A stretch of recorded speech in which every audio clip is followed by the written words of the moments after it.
guys, tonight we wander into a place that probably shouldn't exist. You're standing in the echoing hush of an ancient archive, somewhere in museum and dream. The air tastes like dust and copper, the only sound is the hush of paper breathing. You probably won't survive this kind of curiosity, at least not unchanged.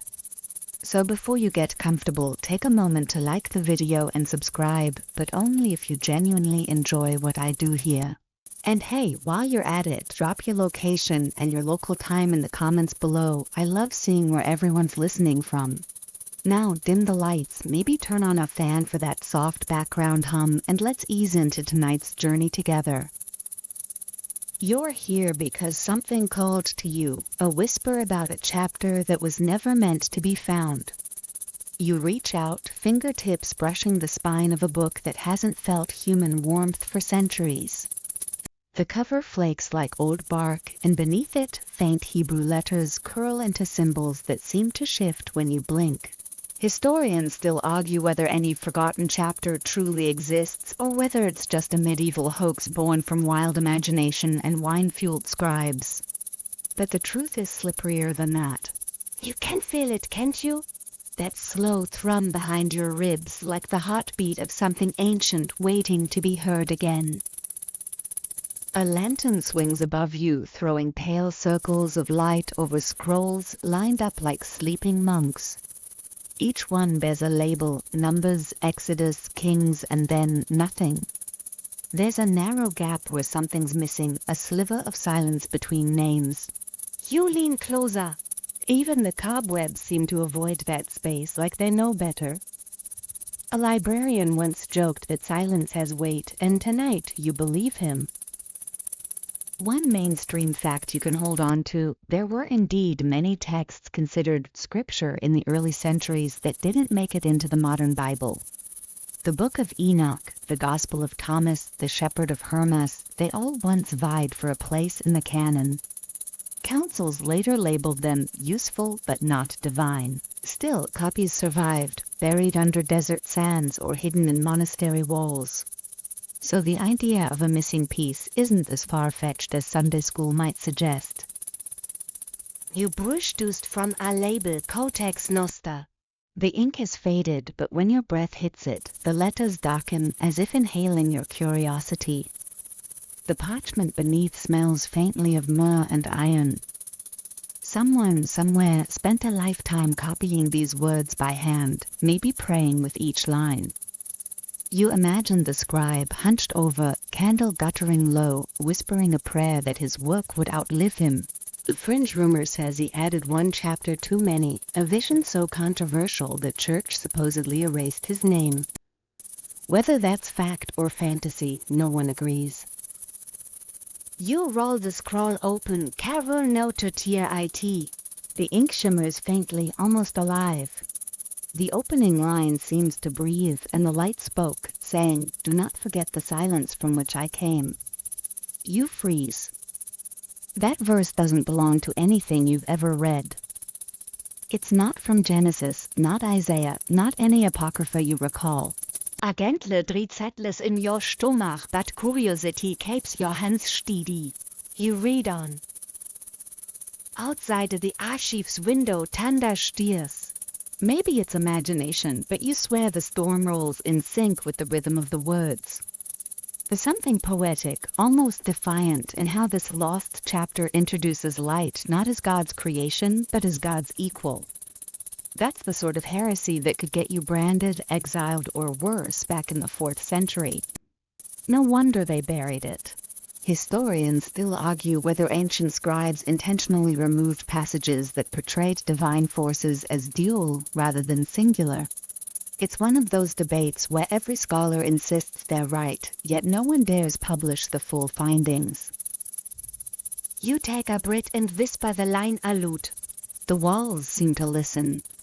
Somewhere between that whisper and the next heartbeat, the air cools. You half expect a security guard to appear, but instead you hear a flutter, the soft turning of a page from across the room, though you're alone. A yoke flickers through your mind. My bits use the ghost of the decimal system coming back to hound you. But humor doesn't fully dispel the tension. You've stepped into something alive, a story that's been waiting for someone reckless enough to look. You imagine how the story reached here.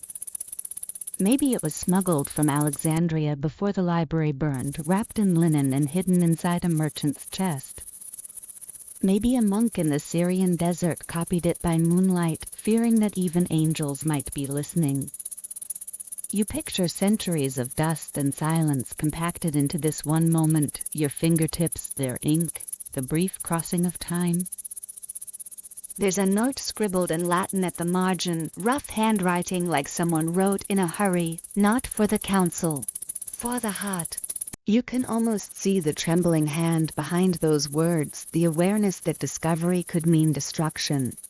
Scholars have found similar marginalia in real manuscripts, warnings, prayers, secret confessions. One fringe theory even claims that marginal notes were how forbidden theology survived, hidden in plain sight. You find that strangely beautiful, like faith encoded in the spaces between breaths.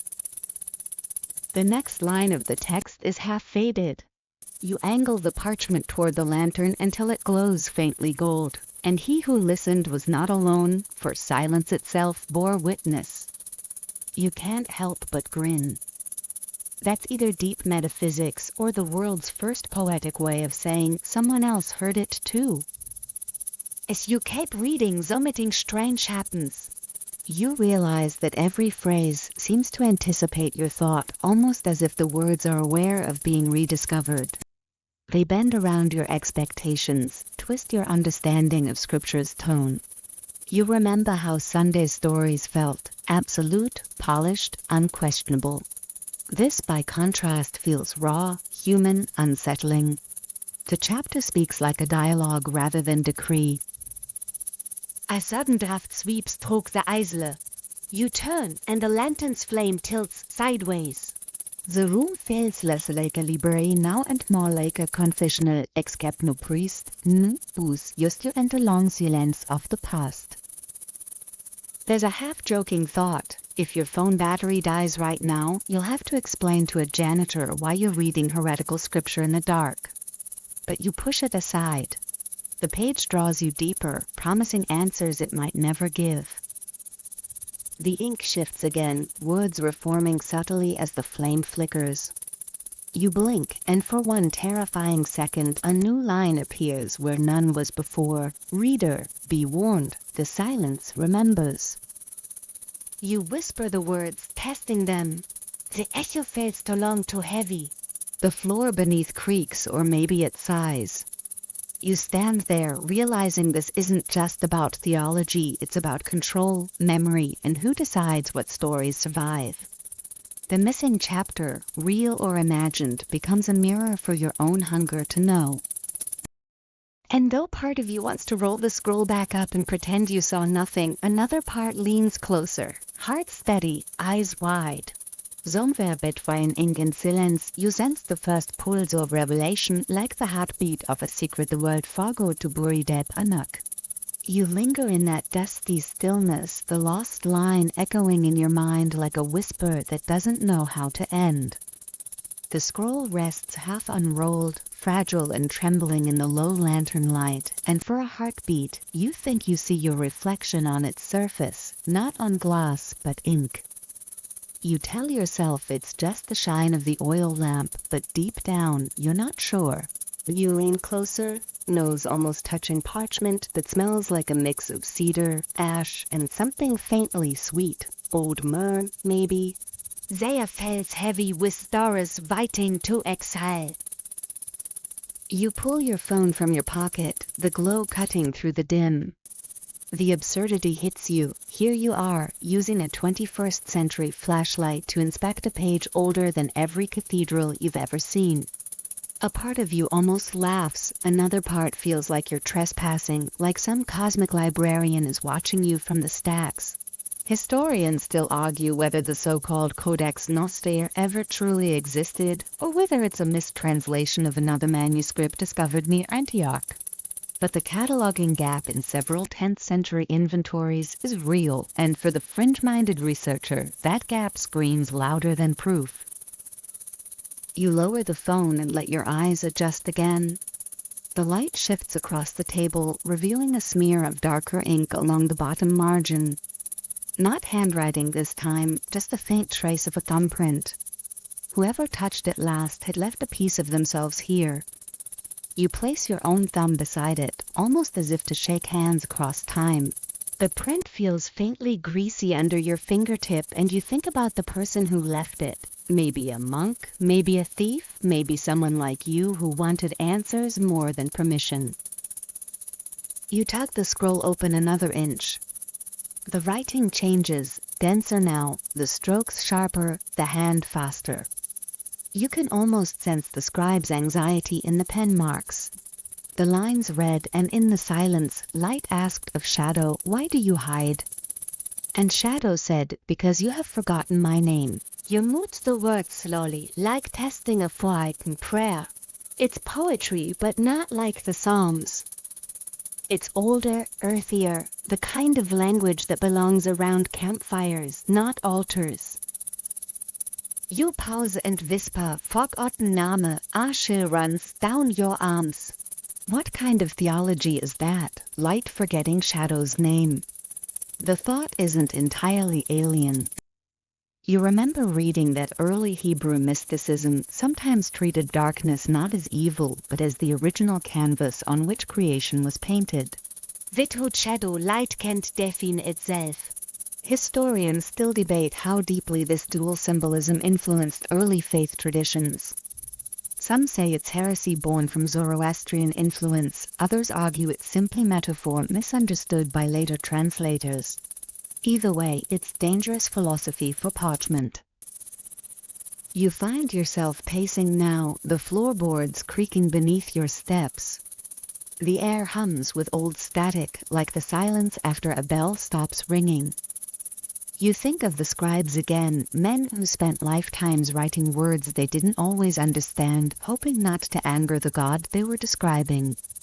The mainstream fact is, scribal transmission was an act of worship as much as scholarship. Every time a scribe wrote the divine name, he was supposed to pause, wash his hands, sometimes even pray. Some traditions claimed that if a scribe made one mistake in copying the tetragrammaton YHWH, he had to destroy the entire page. Imagine that, hours of devotion, a rest for a single stroke of ink. You glance back at the line, Light asked of Shadow. The divine name doesn't appear anywhere in this section. Maybe that's why it survived. Or maybe it never belonged to the same family of texts at all. A fringe theory flickers in your memory, the idea that early versions of Genesis once contained parables about creation as conversation, not command. In that version, creation wasn't "let there be light," but light. Do you remember? You smile despite yourself. If you ever quoted that in Sunday school, you'd probably get politely asked never to return. The lantern flickers. You kneel, turning up the wick, and for a brief moment the flame catches a reflection on something beneath the table. A small metal tag, maybe bronze, wedged between the floorboards. You pry it loose. It's stamped with 3 letters, ADV. No year, no name. You whisper, "Advance, adversary, advent." The possibilities rattle in your skull like coins. Maybe it's nothing. Maybe it's everything. You tuck the tag into your pocket, then notice a faint indentation in the parchment, like the shadow of another page that once lay on top. You shift the lamp sideways and watch the grooves emerge under slanted light. The lines form shapes, maybe letters, but in reverse, as if someone wrote a note on a sheet above it and the pressure left ghosts behind.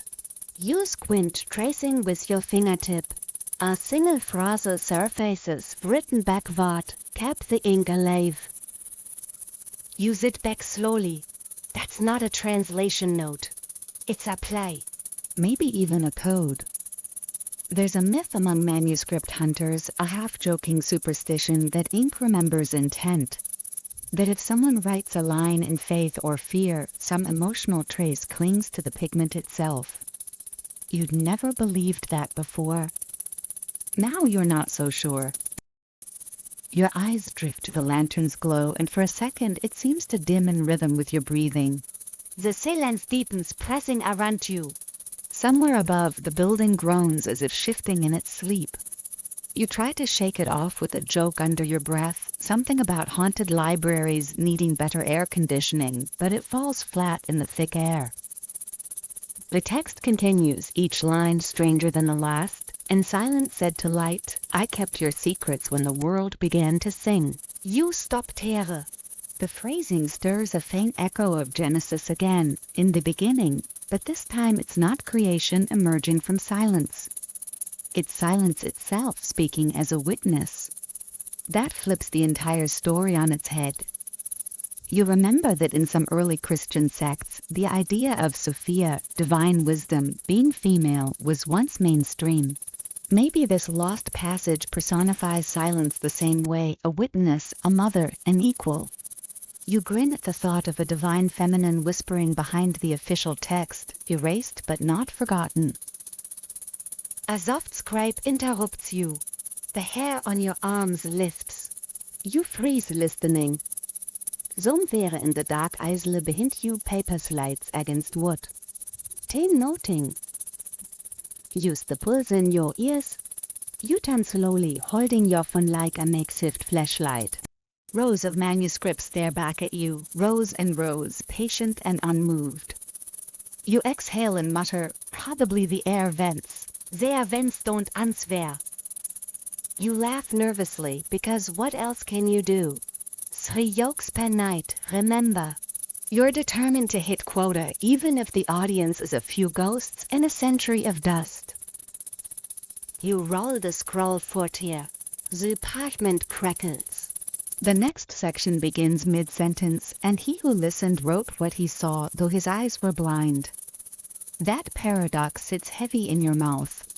A blind witness writing what he sees. Maybe it's metaphor, maybe it's memory. Historians still argue whether such language belonged to early mystical sects, Gnostics perhaps, who believed enlightenment came through inner vision rather than miracles. You pause again, realizing the ink here is thicker, as if rewritten over older letters. Someone, sometime later, reinforced these words, chose to make this line endure. You trace the bold stroke of blind, and the parchment feels almost warm. A thought slinks through your mind, quiet but persistent. What if the forgotten chapter isn't lost because it was destroyed, but because it keeps rewriting itself to whoever finds it? Maybe that's why the handwriting shifts, why the text feels alive. Maybe each reader adds a piece unknowingly, the same way dreamers rewrite dreams by dreaming them. You stand in the flickering half-light, staring at the ancient script and your trembling reflection in the lantern glass. The silence doesn't feel empty anymore.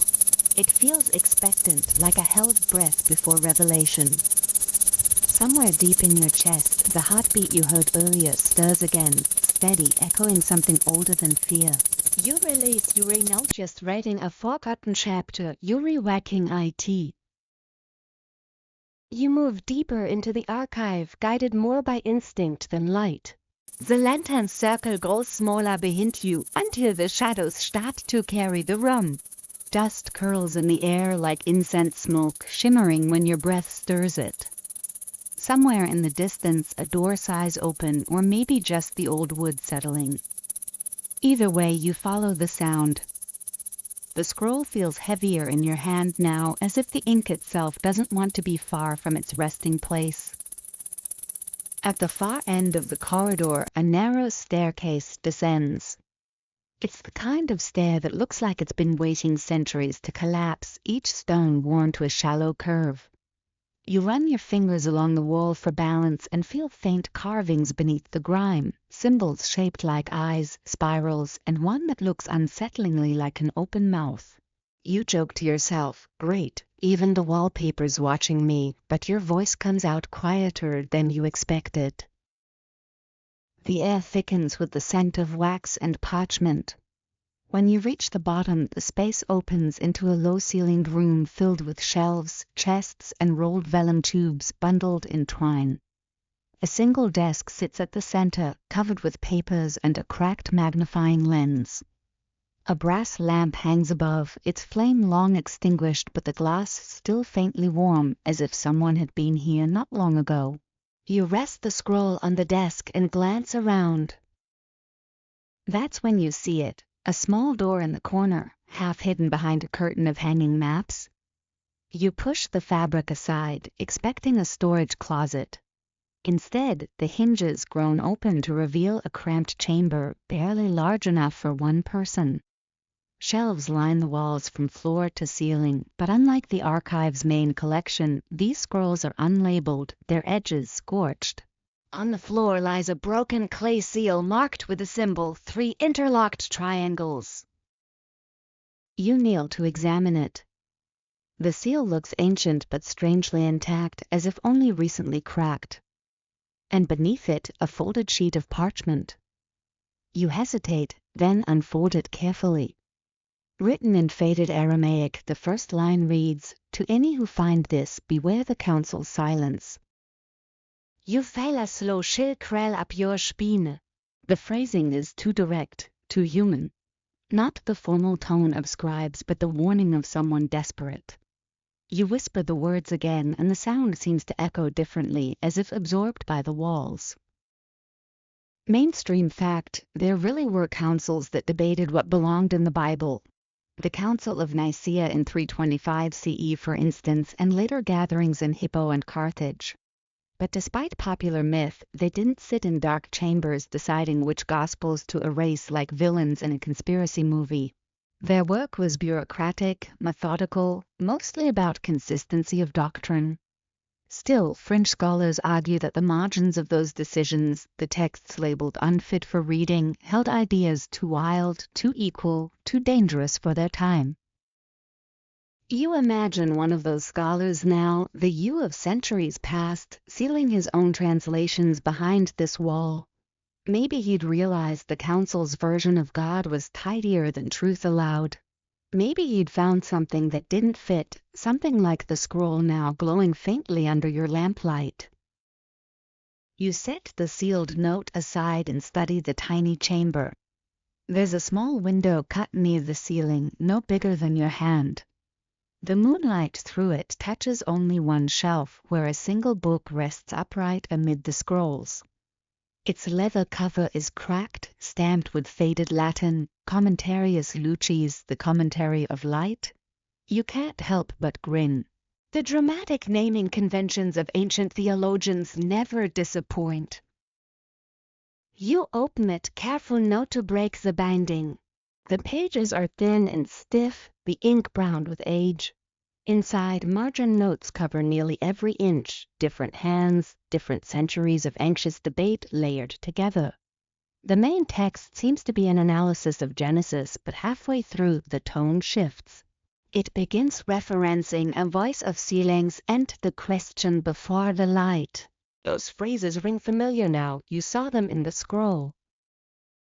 You mutter, so this wasn't a one-off. The forgotten chapter wasn't just rumor, it had commentators, readers, interpreters. That means it existed long enough to be studied. You feel a spark of triumph, the kind that makes your exhaustion evaporate. The next page holds a strange passage. The lost prophet spoke not of salvation but remembrance. He warned that when silence is broken without listening, creation unravels anew. You mute the words, half dreaming them. It feels oddly relevant to every social media comment section ever, but you resist the urge to laugh. Beneath the joke, the thought lingers, how often humanity speaks louder than it listens? Maybe that's the true meaning of the line. You notice a smaller handwriting below, probably from a later scholar. The church denied his name, yet his disciples called him Elior. You whisper it softly. Elior. The sound carries warmth, almost melody. The name doesn't appear anywhere in canonical texts, though some apocryphal scrolls mention similar figures. half prophets, half poets, men and women who drifted between myth and message. Historians still argue whether such characters were real people or symbolic composites used to voice unsanctioned ideas. You close the book halfway and glance at the door. The air feels heavier now, but not hostile, just dense, like it's thick with unsaid things. The flame in your lamp flickers ons, twisse, tein stedes again. You take that as permission to continue. In the back of the little room sits a locked chest, iron-bound and covered in dust. You test the latch, rusted but loose enough to pry open with a careful push. Inside, instead of treasure or scrolls, lies a pile of fragments, torn pages, some half-burned, others smeared with soot. One bears a single legible line, "He who dreams the light becomes its echo." You smile faintly. It's poetic, sure, but also strangely scientific. Echoes, reflections of energy, imply reciprocity. Maybe this prophet wasn't preaching divinity in the usual sense, but resonance, that humans reflect the divine in sound, not shape. The idea is as old as the Vedas, as young as every echo bouncing through an empty hall. You catch yourself mumbling, "Hey, who dreams the light?" over and over. The phrase settles in your chest like a hum. You remember reading about monks who used chant as meditation, believing the vibration of sound could align the soul with creation. Maybe Elior was part of that lineage, a forgotten mystic whose message blurred the line between physics and faith. You chuckle softly. If you ever titled a podcast episode like that, the algorithm would definitely bury it. Among the fragments, you find a small square of vellum different from the rest. It's thicker, smoother, and faintly scented of resin. Etched into its surface is a map, not of geography, but of text. Circles connect to lines, lines to words, words to nothingness. At the center sits one phrase repeated in tiny script: "Remember the quiet between breaths." You don't realize you've stopped breathing until the words pull you back. You inhale slowly, and for the briefest moment, the room seems to exhale with you. It's ridiculous, you tell yourself, a trick of fatigue and imagination, but you feel it. The faint synchronization of breath and space. Maybe that's what Elia meant by remembrance. You gather the scroll, the vellum map, and the note warning of the council's silence. Together, they feel like puzzle pieces from a story that refused to die. You can sense its heartbeat growing stronger now, echoing up through the old stone floor. As you stand to leave, you glance once more at the hidden room. The moonlight shifts, sliding over the words "Commentaries Lucas." You whisper, "I'll be back." The lamp crackles softly in reply, just the wick adjusting, you tell yourself. Just that. Climbing back up the stairs, you feel each step like a pulse beneath your feet. The scroll presses against your chest where you've tucked it for safety. You think of Elia, the blind prophet who saw with his heart, who warned against breaking silence without listening. You wonder if, by reading his words, you've already broken that rule. Halfway up, you pause to rest your hand against the wall. The carvings there, eyes, spirals, mouths, seem clearer now in the lamplight. They aren't random. They tell a sequence: an open eye, a spiral inward, a closed mouth. See, understand, keep silent. You smile at the irony. You've done the first two and the third? You're not sure you can. At the top of the stairwell, you look back into the darkness below. For a moment, you imagine Elior sitting somewhere down there still, humming the Rachmaflight, whispering his verses into the patchy dark.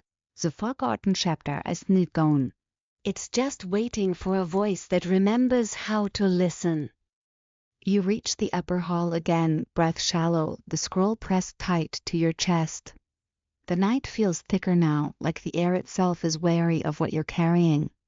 You move toward the nearest table, spreading out the fragments you found, the vellum map, the scribbled warning, the trembling lines of the lost text.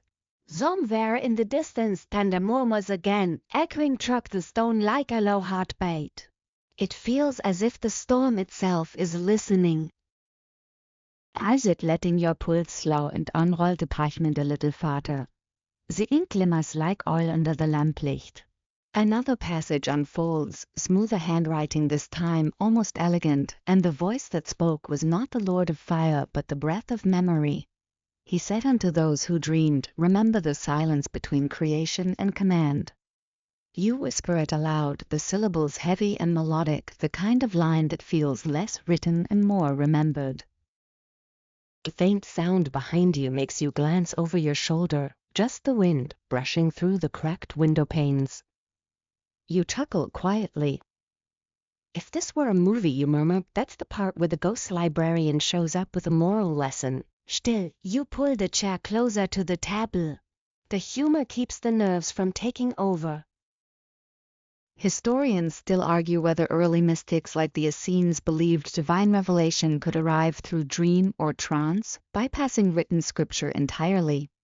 Some of their recovered texts, like Fragments from the Dead Sea Caves, mention prophets who spoke not from vision, but from echo. You think of that as you trace the next line of the scroll.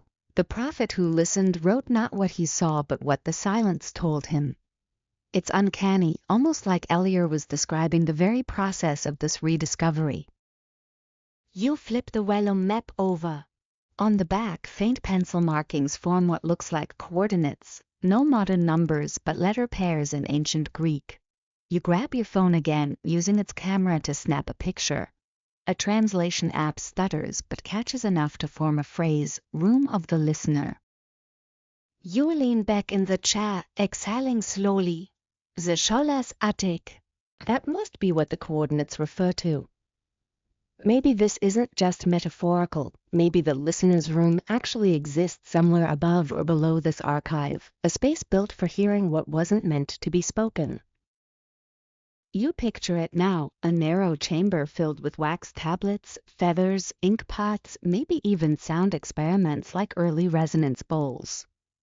One mainstream fact bubbles up from memory. Ancient Jewish mystics sometimes practiced what was called Merkaba meditation, visualizing ascension through celestial spheres by controlling breath and vibration. Some of their manuals even listed sounds to utter in specific sequences, believed to open the ears of the soul. You wonder if this lost prophet Elier belonged to that same mystical branch, or if he predated them entirely.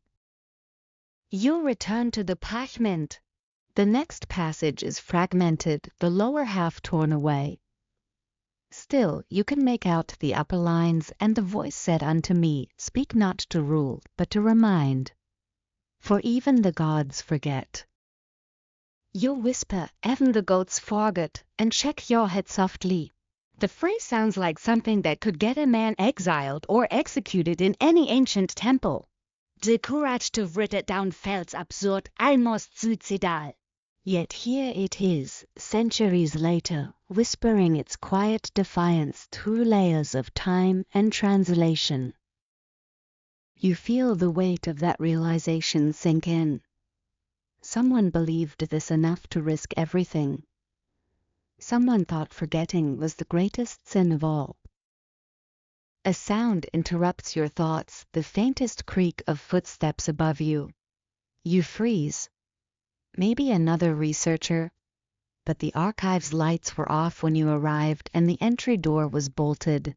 You turn down the lantern and listen. The steps move slowly, deliberately. 10 silence. You whisper, hello. No answer. Only the hum of the storm. You half smile. Cool. Haunted attic. Classic.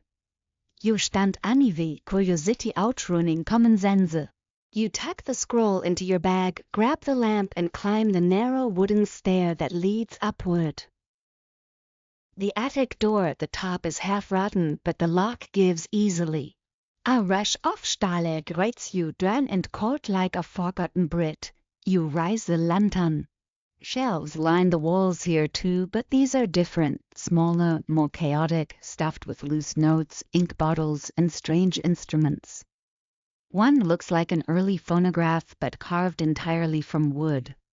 Another resembles a stringed bowl with tuning pegs, designed to hum rather than play melody. You touch its rim and it vibrates faintly at your skin's warmth. "Rum of the listener," you whisper. You set the lantern on a stool and scan the nearest wall. Symbols crowd the plaster, concentric circles, Hebrew letters, geometric grids. At the center sits a phrase scratched in Latin, Audi vocem quae non sonate. Hear the voice that does not sound. Your throat tightens. This has to be the room. You remember the vellum map's warning, keep the ink alive. Maybe it didn't just mean preservation. Maybe it meant reactivation. You unroll the scroll again, laying it on a flat stone slab in the middle of the attic. The air here feels denser, as if it's holding its own breath. You begin reading from where you left off. The words seem to shimmer faintly, the ink reacting to the temperature or maybe to your voice itself. And the prophet said, I heard between the notes of thunder a name too vast for letters. When I spoke it, silence wept. You read it slowly, the cadence hypnotic. The wooden bowl on the table gives a soft hum, resonating to your voice. You stop. The hum stops. You whisper again. The hum returns, faint but distinct. You laugh softly, half spooked, half delighted. Okay, Elior, you murmur, if this is your version of a podcast, I'm listening. Historians still argue whether so-called resonant chambers in ancient temples were intentionally built for acoustics. Some think the echo effects were engineered to create the illusion of divine voices. But hearing it firsthand, you can understand how myth begins. The room seems to breathe with you. You lower your voice, letting each syllable draw out. The hum deepens, echoing through the rafters. It feels like standing inside a giant chest, hearing the slow exhale of something enormous. Antique another bird speaks the next line, and the silence become as light, and the light as memory, and the memory as flesh. The hum rises higher, then stops abruptly, as if the air itself swallowed it. For a heartbeat you hear nothing. Then a whisper, not from your mouth, not from the wind, but from everywhere at once. Remember me? You freeze, lamp trembling in your hand. The voice is soft, genderless, impossibly near. You turn, scanning the corners, but there's only dust and old wood. You swallow hard. Okay, you say quietly, that's new. Maybe you imagined it. Maybe you're exhausted. Still, the instinct to reply hits before logic can intervene. I remember, you whisper. The silence settles again, but this time it feels warm. Comforting almost. Like the space between a heartbeat and the next. You exhale shakily, half laughing. Guess the customer service line for lost profits is still active. You pack the scroll carefully, making sure the ink doesn't smear. The attic feels different now, less haunted, more awake.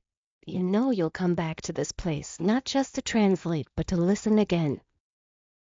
As you descend the stairs, you feel the echo of that whisper still circling in your chest. Maybe the voice was memory, or maybe memory was the voice. Either way, you can't shake the thought that the lost prophet's message isn't about theology at all. It's about the art of remembering what silence sounds like. You reach the main floor again, lamplight swaying over the shelves. Outside, rain begins to fall, soft and rhythmic. Each drop against the window sounds almost like a syllable, a code repeating the same word. You tilt your head and smile faintly. Maybe it's just your imagination, but it almost sounds like Elia. You wake from a half sleep at your desk, the lamp still burning low. The rain has stopped, but the silence that follows feels too deliberate, too arranged. The scroll lies open in front of you, its ink now dry and dark as ash. You blink twice and realize you must have drifted off only minutes ago, but in that brief lapse you saw something vivid, so precise it refuses to fade. A long chamber of stone, robes, candles, voices that argued not in anger but in fear. It takes you a moment to realize you were dreaming the council. You rub your temples, trying to pull the details into focus. The air in the vision had smelled of oil and parchment, the light trembling on tall pillars. Around a circular table sat men whose faces blurred like half-finished portraits. You could hear snippets of language, Greek, Aramaic, Latin, layered over one another. Yet the emotion beneath it was unmistakable, panic disguised as reverence. You grab your notebook, scribbling what fragments you can recall. He has written of the forgetting of God, it cannot stand. Another voice, but truth is not blasphemy. And then the loudest, coldest, silence preserves faith better than truth ever could. You stop writing. The words echo uncomfortably close to what the modern church archives had hinted at, that during the early centuries, when the canon of Scripture was still being decided, countless texts were deliberately erased or branded heretical not because they were false, but because they were too uncertain, too human. You standpatzing. The thought makes your skin prickle. The council. That phrase alone feels dangerous, like invoking it calls something from the dark corners of history.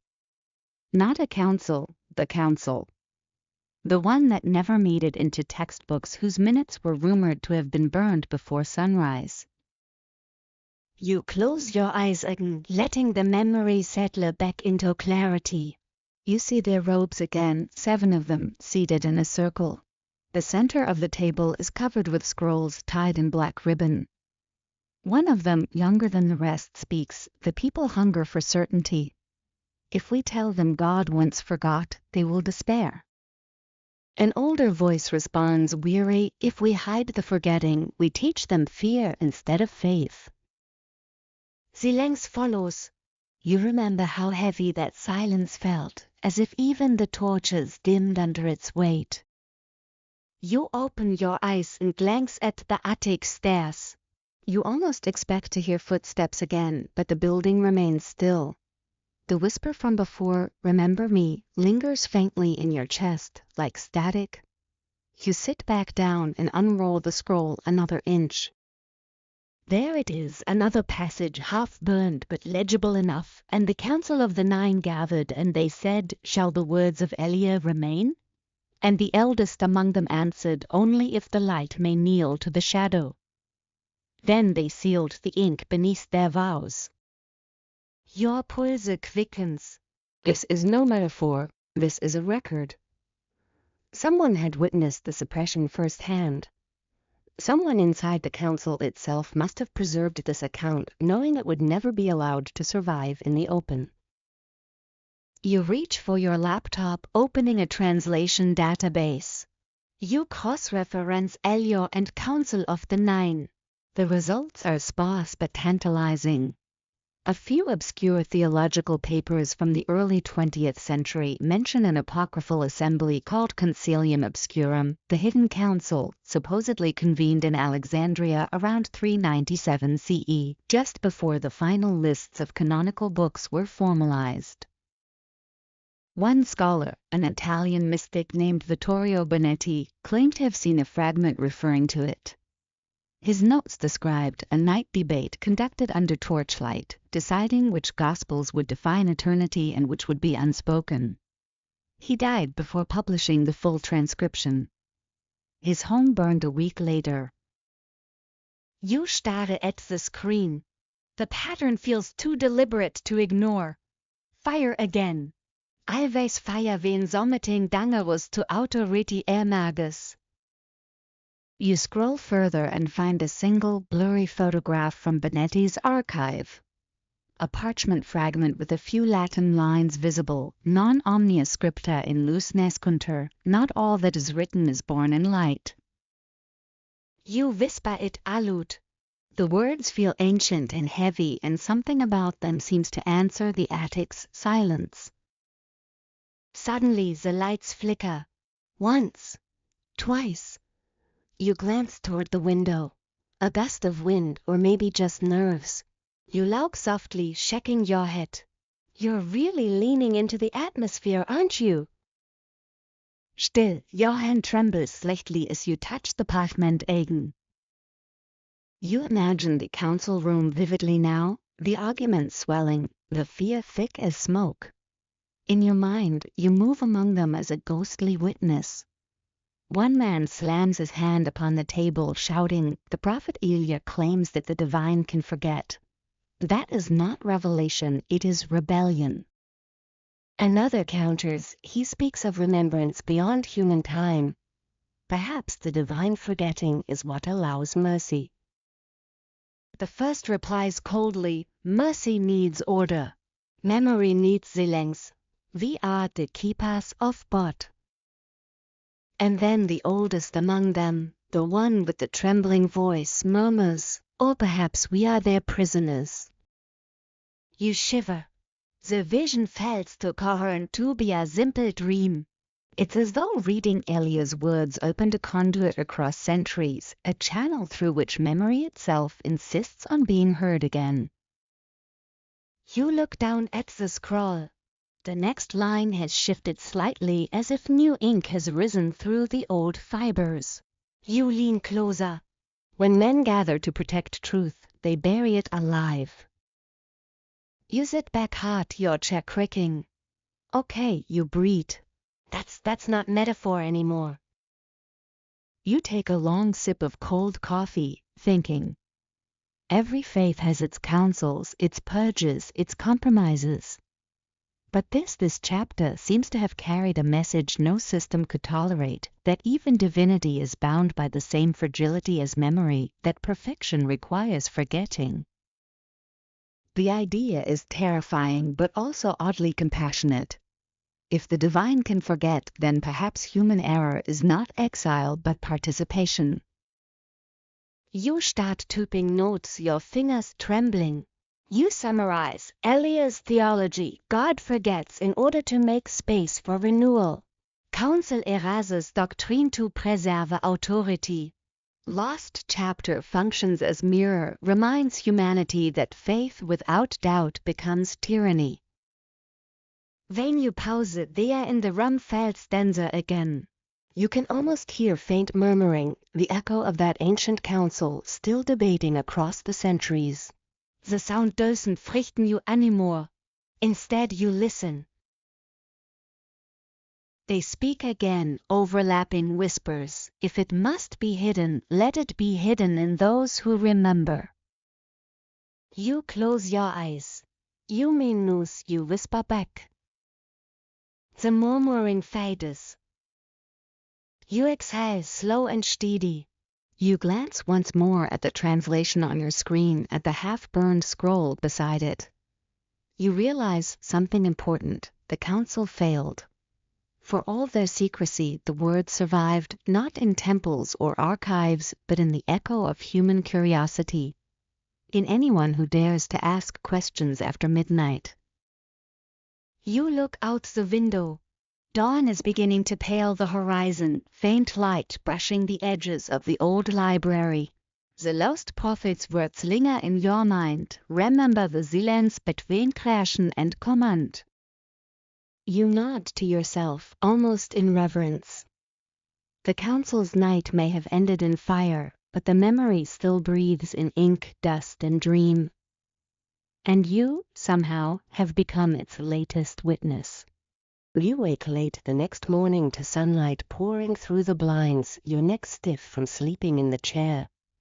The scroll lies where you left it, but now its parchment looks strangely fresh, as though the night's conversation, those whispers from the council, had renewed it somehow. You rub your eyes, blinking against the haze of fatigue. The name that kept surfacing in your dreams still hums at the edge of your thoughts, Elia. You whisper at us, testing the sound. It rolls like a high minute of whining at once. Who was he? A zealot? A poet? A prophet? You opened your laptop again, searching every archive you can access. At first nothing, no record, no mention in Apocrypha, not even a heretical footnote. Then, buried in a digital facsimile of a 13th century Syriac chronicle, you find a single sentence: Elier of Ashen, the one who spoke of the divine amnesia. Use it up straight. Divine amnesia. That phrase shouldn't exist. The chronicle describes Elier as a wandering scribe who appeared in Judea around the 1st century BCE. He wasn't a priest, nor a prophet in the traditional sense. Instead, he called himself a rememberer, someone who recorded what others feared to recall. According to the chronicle, he preached that creation itself was the product of forgetting, that in the beginning, the divine had to forget its own perfection to make room for imperfection, for life. If the Eternal had remembered all, the text reads, nothing new could have been born? You sit back, stunned. It's heretical, yes, but also strangely elegant. You think of modern physics, of entropy and energy dispersing to create complexity. Maybe Elier had glimpsed the same truth in different words. Historians still argue whether such mystics ever truly existed or were composites invented by later theologians to embody controversial ideas. One fringe theory suggests Elier's name might be derived from the Hebrew El, or God is light, a pseudonym used by an anonymous sect that rejected temple authority and practiced ecstatic memory rituals. They believed that by speaking forgotten names of God, they could restore fragments of divine memory lost to creation. You find yourself half smiling. It sounds like mysticism mixed with psychology, a kind of cosmic therapy session for God. You turn back to the scroll. The script shimmers faintly in the sunlight. The next section begins with a phrase you can barely translate, and Elier walked among the forgotten, saying, every silence has a pulse. You imagine him now, sandals worn, beard flecked with dust, eyes bright with that unsettling clarity only fanatics and visionaries share. He would have been one of those people you cross the street to avoid, yet secretly wonder about later. In your mind, he stands in a narrow alley of Jerusalem, speaking to a crowd of potters, shepherds, and skeptical merchants. You worship memory, he tells them, but you do not see the mercy in forgetting. Someone throws a pebble, and Nazalaus, but one old woman nods. He continues, unshaken, when God forgets, he forgives. When you forget, you make room for light again. You can almost hear the uneasy silence that followed, a silence that frightened priests far more than open rebellion. The next line in the scroll catches your eye, and word reached the scribes of the temple who said, this man teaches the undoing of law. You note slowly. Of course they would say that. To claim that even divine memory can fade would undermine every ritual, every rule written in stone. If the divine itself forgets, then permanence is an illusion, authority becomes fluid. That kind of idea spreads like wildfire through hearts tired of being told they're unworthy. The scroll continues, they brought him before the elders, asking, do you deny the command that is eternal? He answered, eternity must breathe or it dies. You pause, letting that line sink in.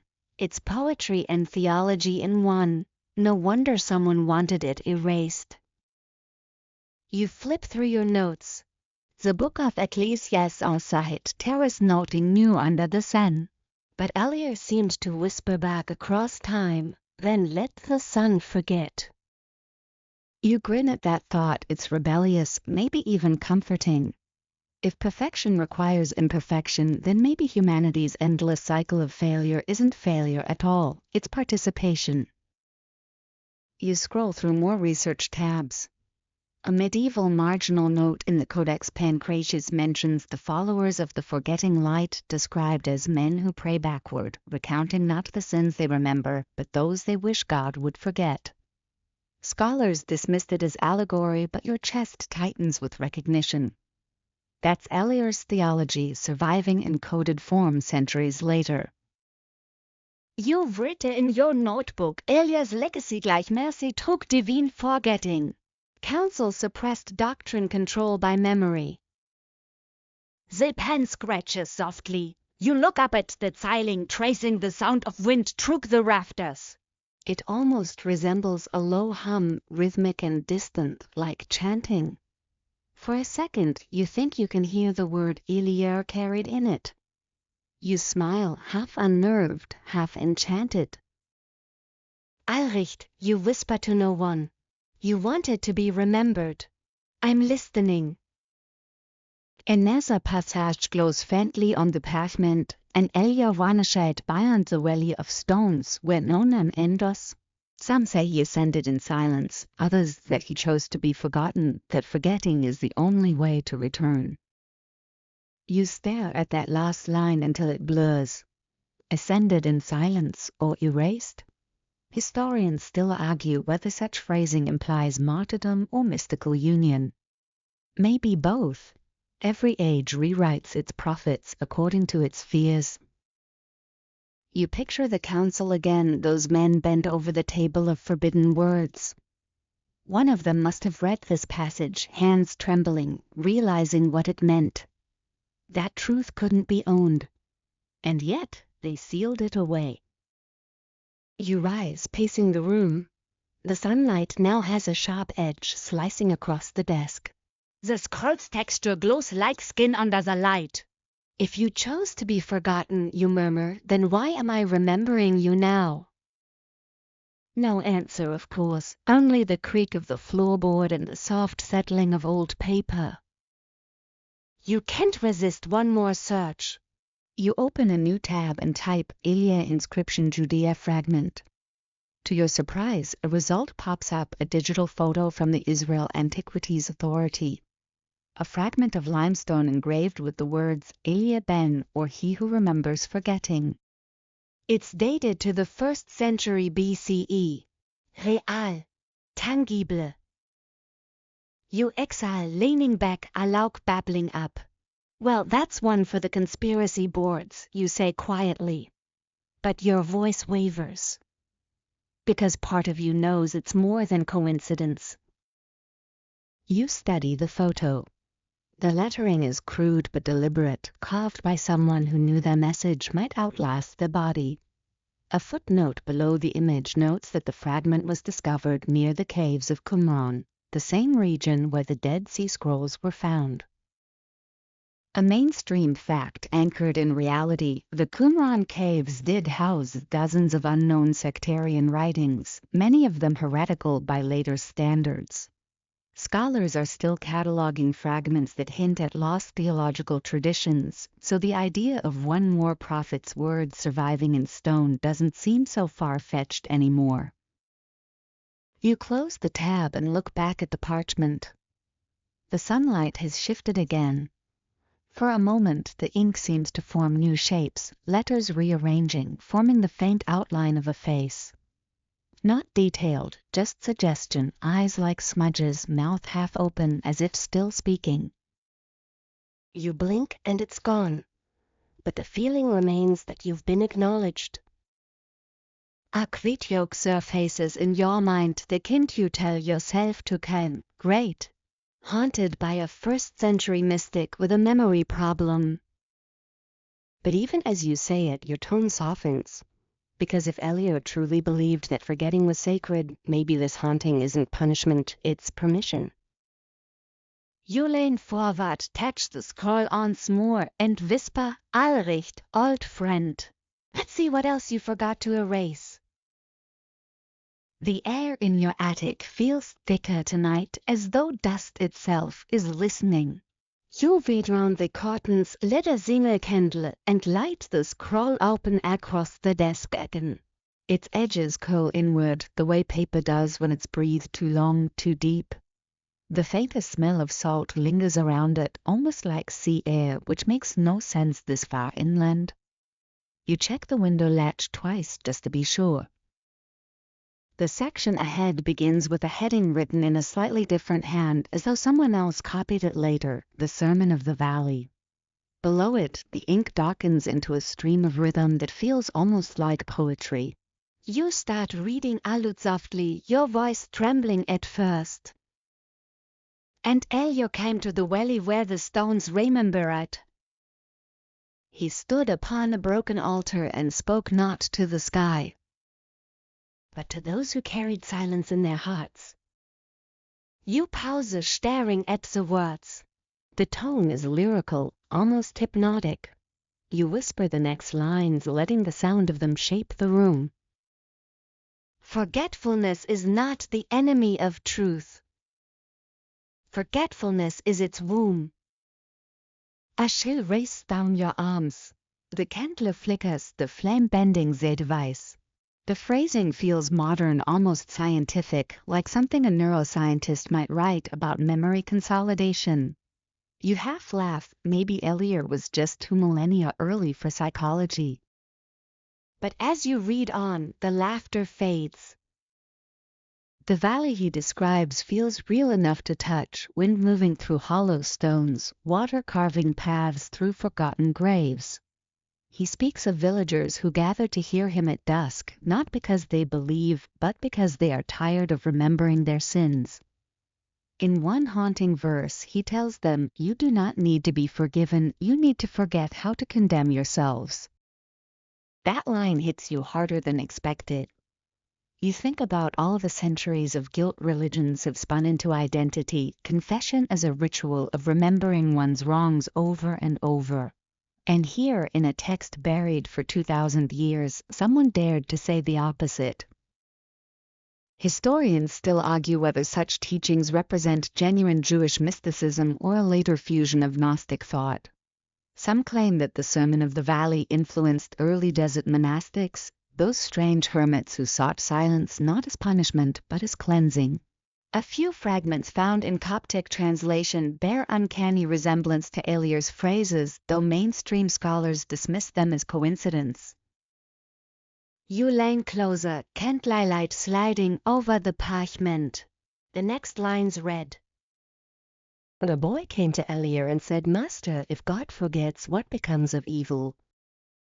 Elier answered, "Evil is the shadow left when light remembers itself too sharply." You murmur, "That's beautiful," and it really is. Philosophically dense but emotionally raw. You can imagine how such an idea would terrify theologians obsessed with moral absolutes. If evil is only memory misused, then no one is beyond redemption, and no hierarchy can claim monopoly over salvation. A faint crack echoes from the wall behind you. You glance over your shoulder, but there's nothing, just the soft hum of the house settling. Still, you sense it again, that same quiet pressure you felt when the attic first came alive. You exhale, slow and steady, and return to the scroll. The next paragraph seems to shift tone, growing darker. And those who heard were afraid, for if the holy forgets, then what is written may fade. And the keepers of letters said among themselves, "Better to guard the stone than the spirit." But Elier wept, saying, "Stone cannot love." You jot that last phrase in your notebook immediately. Stone cannot love. It sounds simple, but it encapsulates everything this lost theology stands for: life over law, experience over permanence. You can almost feel Elier's frustration bleeding through the lines, as though he knew he was already losing the argument against institutional control. You wonder what the valley looks like now. Could it still exist? A quick search brings up a place known locally as Wadi Ashan, a dry ravine south of Jerusalem, near the Dead Sea. Archaeologists found fragments of late Hellenistic altars there, their inscriptions deliberately scratched away. You can't help smiling at the coincidence. Maybe coincidence isn't the right word anymore. A mainstream fact flickers in your mind. The Dead Sea region truly was a refuge for dissident sects between the 2nd century BCE and 1st century CE. The Essenes, the Qumran community, apocalyptic preachers who expected revelation at any moment. Elior could easily have walked among them, just another voice preaching from the dust. You imagine him now under a blood-orange sunset, the valley echoing his words. People gathered, silent, the earth holding a vibration as if reluctant to let it go. Maybe one of those listeners was the very scribe who later copied this chapter, ensuring it survived just long enough for you to read it here, tonight.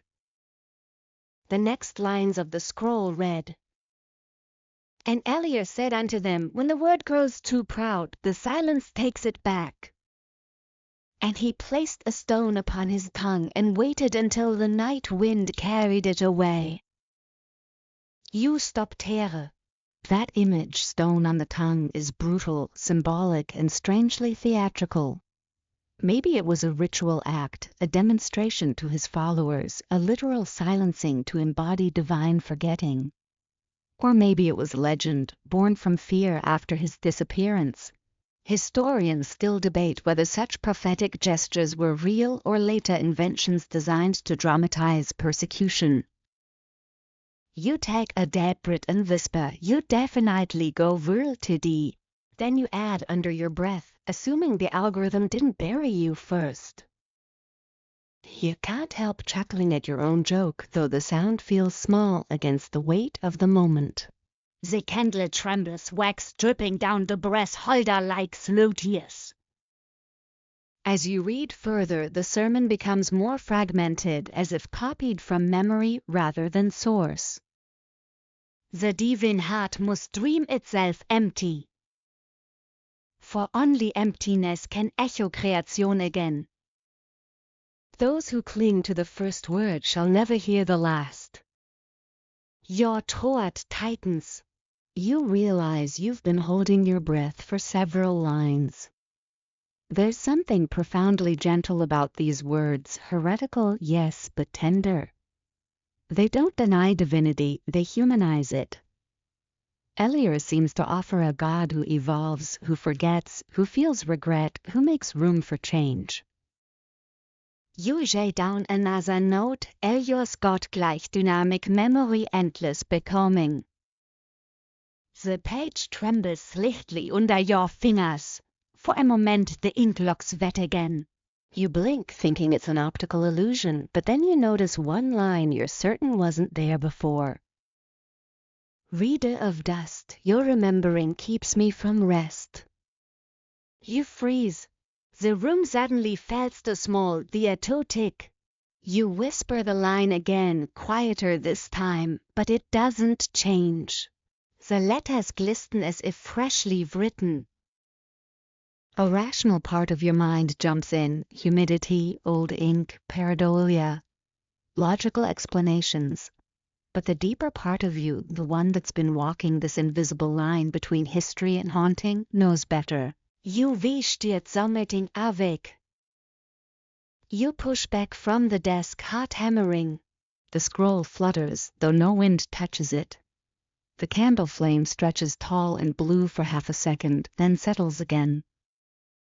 Okay, you whisper, message received. You grab your notebook, scribbling fast. Your remembering keeps me from rest. Possible marginal curse or plea.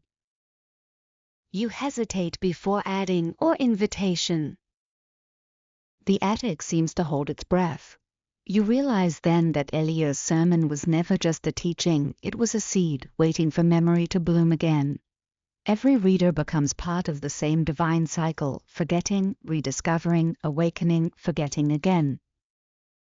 You lean forward slowly, whispering toward the parchment. Then what do you want me to do?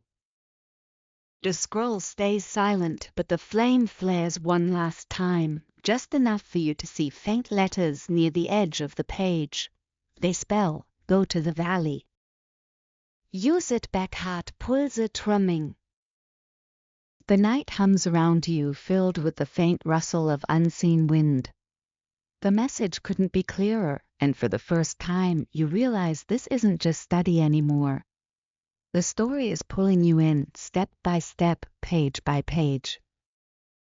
You glance toward your packed bag by the door. A thought surfaces, half mad, half thrilling. What if you actually went? You smile, nervous but certain. Tomorrow you'll find that valley. The next morning breaks pale and silent. You stand by the window, watching mist cool over the rooftops like the breath of something sleeping. The attic feels different now, emptied somehow, as if the scroll's whisper had followed the candlelight into the dark. Still, the echo of those words lingers in your chest, go to the valley. It's absurd, of course. You're not the sort of person who books a plane ticket because an ancient manuscript told you to. But absurdity has a strange gravity when mixed with wonder. You pull up a map of Israel on your screen, type in Wadi Ashan again. The satellite view unfolds, barren land, pale gold and brown, the shadowed folds of desert hills leading toward the Dead Sea. You trace the pass with your finger, the wee one mistraces car. The valley looks desolate, unreachable. And yet your pulse syncs with the slow rhythm of the image, like recognition. You check your passport. Still valid. Then you open a travel website, fingers hesitating over the keyboard. You're doing this, you whisper. The answer comes not as words, but as a quiet certainty, the same calm that follows surrender. Within minutes you've booked the flight. A connecting route through Istanbul, landing in Tel Aviv. You pack light, journal, camera, voice recorder, the small notebook filled with translations of Eliar's words. The scroll itself you wrap in linen, sealing it inside a waterproof case. For a moment you stare it, half afraid it might vanish the moment you turn away. By evening you re on your way. Airports always feel liminal, half dream, half prison. As you wait at the gate, the announcement echoes in a dozen languages, each voice slightly mechanical. You think of Eliar's sermon about language and silence, how words become cages for meaning. You wonder what he'd think of modern air travel, thousands of people suspended between worlds, faith placed in unseen hands and invisible thrust. You checker softly. Probably call it Babel with better snacks. The flight itself is uneventful, though your dreams aren't. Somewhere over the Mediterranean you drift into your sleep. You see flashes again, the valley, wide and shimmering, a figure standing at its center.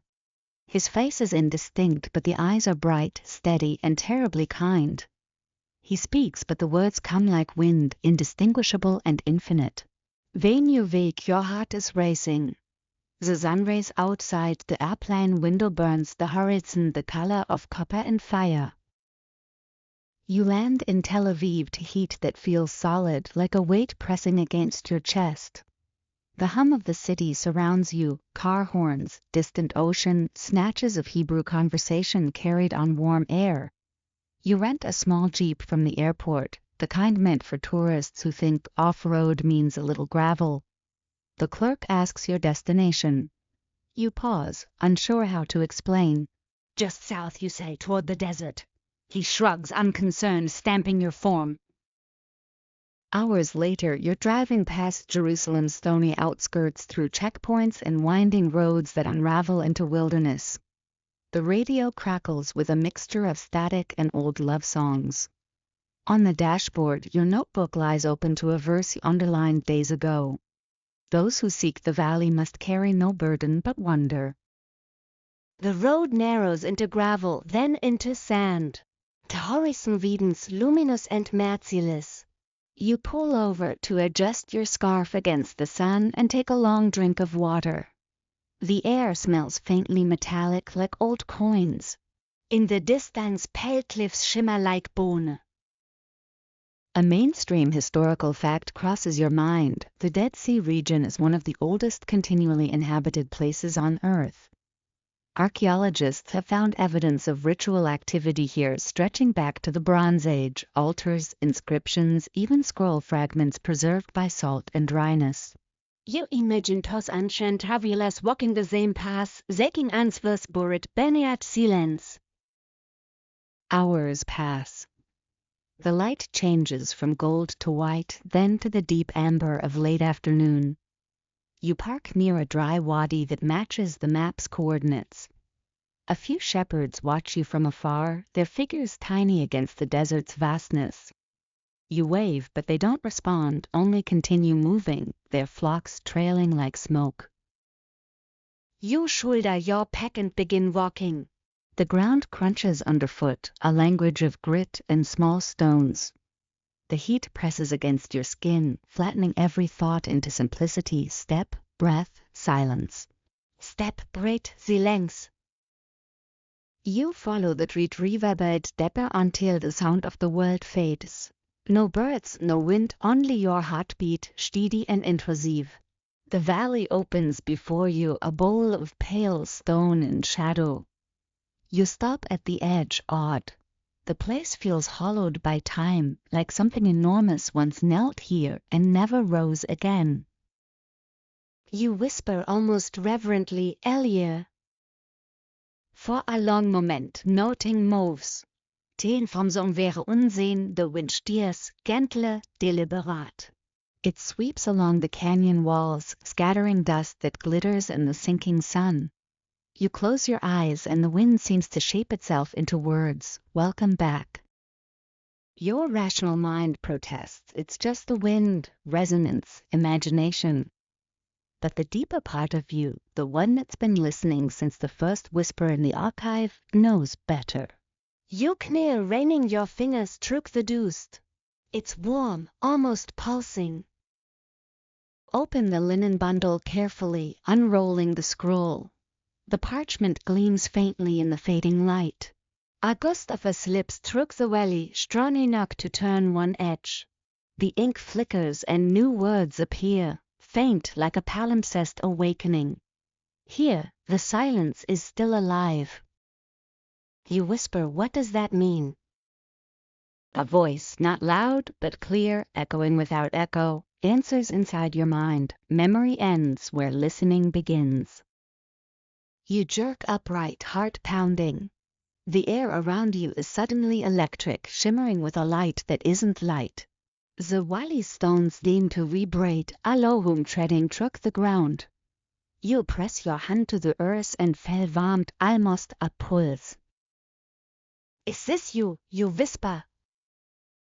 The hum deepens like a single chord resonating beneath language. Pain, another whisper, you remember what must be forgotten. Shiva climbs your spine. The scroll trembles in your hands, edges fluttering though the air is still. You look around wildly, noting visible, only the west quite pressing close. Historians still argue whether so-called valley phenomena in this region, reports of auditory illusions and low-frequency vibrations, have natural explanations or spiritual ones. Some claim it's wind tunneling through limestone caves. Others believe it's a psychological reaction to isolation.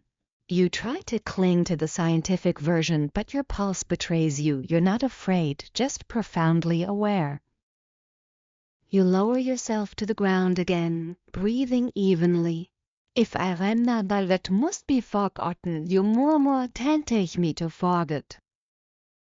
The wind raises sharply, swirling dust around you. For a second, the light dims, as though the sun itself inhaled. When it clears, you notice something extraordinary, small carvings etched into the rock at your feet. Not modern graffiti, but ancient sigils, half erased by centuries of erosion. Circles intersecting lines, repeating patterns like eyes half open. You recognize one from a footnote in the Codex Noster, the symbol of the forgetting light. A laugh escapes you, half awe, half disbelief. You wäre real, you whisper. You actually existed. You trace one carving gently, and as your fingers graze the groove, the hum returns, quieter this time, rhythmic like breathing. The carvings glow faintly beneath the dust, just for a moment, then fade. Maybe it's sunlight. Maybe not. You realize your throat is dry, your body trembling not from fear but from something else, a strange, lucid calm. You sit there until the sun sinks completely, the sky bruising into indigo. Night wraps the valley in silver blue shadows. Above, the stars burn closer than you've ever seen them. You uncap your pen and write in your notebook by flashlight. At Wadi Ashen, valley hums, symbols present. Felt presence?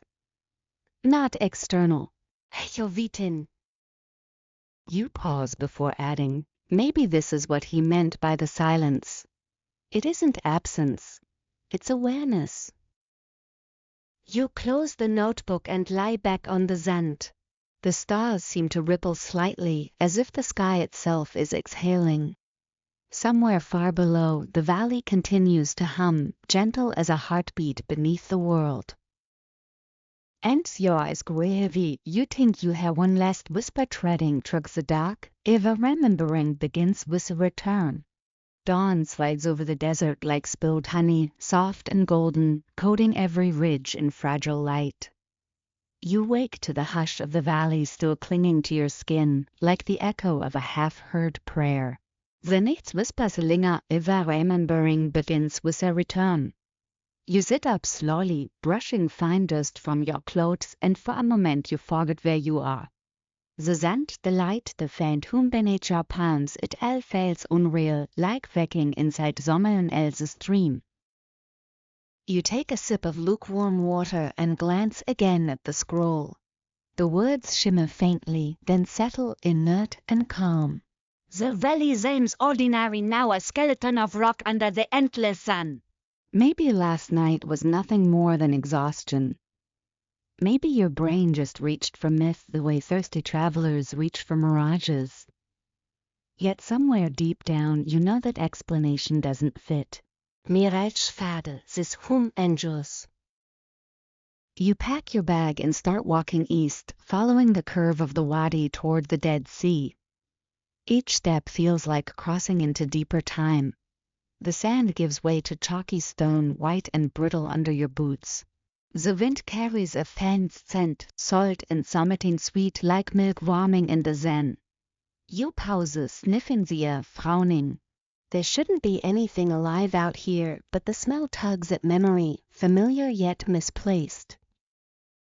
Then you see it, a hollow in the rock wall ahead, half hidden by shadow. The entrance looks carved, not natural, and inside glimmers a faint, almost opalescent sheen. You hesitate. Every survival instinct screams no caves today, but curiosity, that persistent little demon, wins as usual. You duck inside, letting your eyes adjust to the gloom. The space opens wider than expected, walls streaked with salt and mineral veins like veins of marble. In the center lies a shallow stone basin filled with something pale and viscous. You kneel, heart thudding, and realize it's a residue, dried long ago, but faintly luminous in the half-light. Someone once poured something here, ritualistically. You remember a line from Elia's surviving sermon, "Fire cleanses, but milk remembers." Mainstream historians have noted that milk and honey frequently appear in Near Eastern religious symbolism, often tied to fertility, sustenance, or divine nourishment. But fringe archaeologists have pushed further, arguing that certain desert sects viewed milk as a sacred intermediary, half light, half life, the breath between matter and spirit. You can almost hear them now, debating in dusty university halls, one rolling their eyes, another insisting, no, it's alchemical metaphor. Historians still argue whether those cultic milk rites ever existed or were misread translations of purification rituals. You reach out and brush the edge of the basin. The stone is cool and faintly damp, though there hasn't been water here for centuries. You whisper, "Show me what you remember." At first, nothing happens. Then, slowly, there tickens. The salt veins along the walls begin to glow, casting silver-blue reflections. The dried residue liquefies before your eyes, reforming into a swirling, pearlescent pool. A faint heat radiates upward, smelling faintly of smoke and sweetness. Images ripple across the surface, a woman's face, dark-eyed, regal, framed by a golden veil. She's seated on a throne carved with lions. Her hands hold both a torch and a bowl, one flame, one milk. When she speaks, her voice is soft yet heavy with command. I am the one who remembers. They erased my name, but not my echo. You whisper, who are you? Her eyes lift, meeting yours. The queen who remembered, she says simply. The one who told them that creation began not with light, but with hunger. You know the story, or fragments of it. In scattered apocryphal scrolls there are mentions of a queen, sometimes called Ashara, sometimes Shemira, sometimes nothing but the witness. She was said to have sat beside kings and prophets, offering counsel that no man could accept. One lost line from the Book of the Two Dawnings even claims she argued with the Creator himself about the purpose of obedience. That text, naturally, never made it into the canon. You murmur you were erased. She smiles faintly. Names can be erased, but memory breathes beneath ink. The pool flickers again, showing scenes that rush past too quickly to absorb. Scribes crossing out lines, scrolls burned, a young queen kneeling before an altar. She pours milk into a fire and the flames turn white. You see the symbol you traced in the valley, the interlocking circles, the half-open eyes, glowing on her palm. Your head swims. They show me this? The queen's image tilts, dissolving into ripples. Her voice lingers like smoke, because forgetting is a luxury you no longer possess. The pool fades, leaving only the faint scent of burnt sugar and salt. You sink back against the wall, Ditsy, bridge trembling. For a long moment you can't move, only listen to the returning silence. It feels different now, thick, almost protective. You opened your notebook, forcing your hand to steady. Vision in cave. Female figure. Possibly mythic archetype. Symbol recurrence. Emotional resonant high. You add half-jokingly, definitely not dehydration. As you leave the cave, sunlight stings your eyes. Outside, the valley seems sharper, the colors more saturated. You realize the hum beneath the ground has changed pitch, slower now, deeper.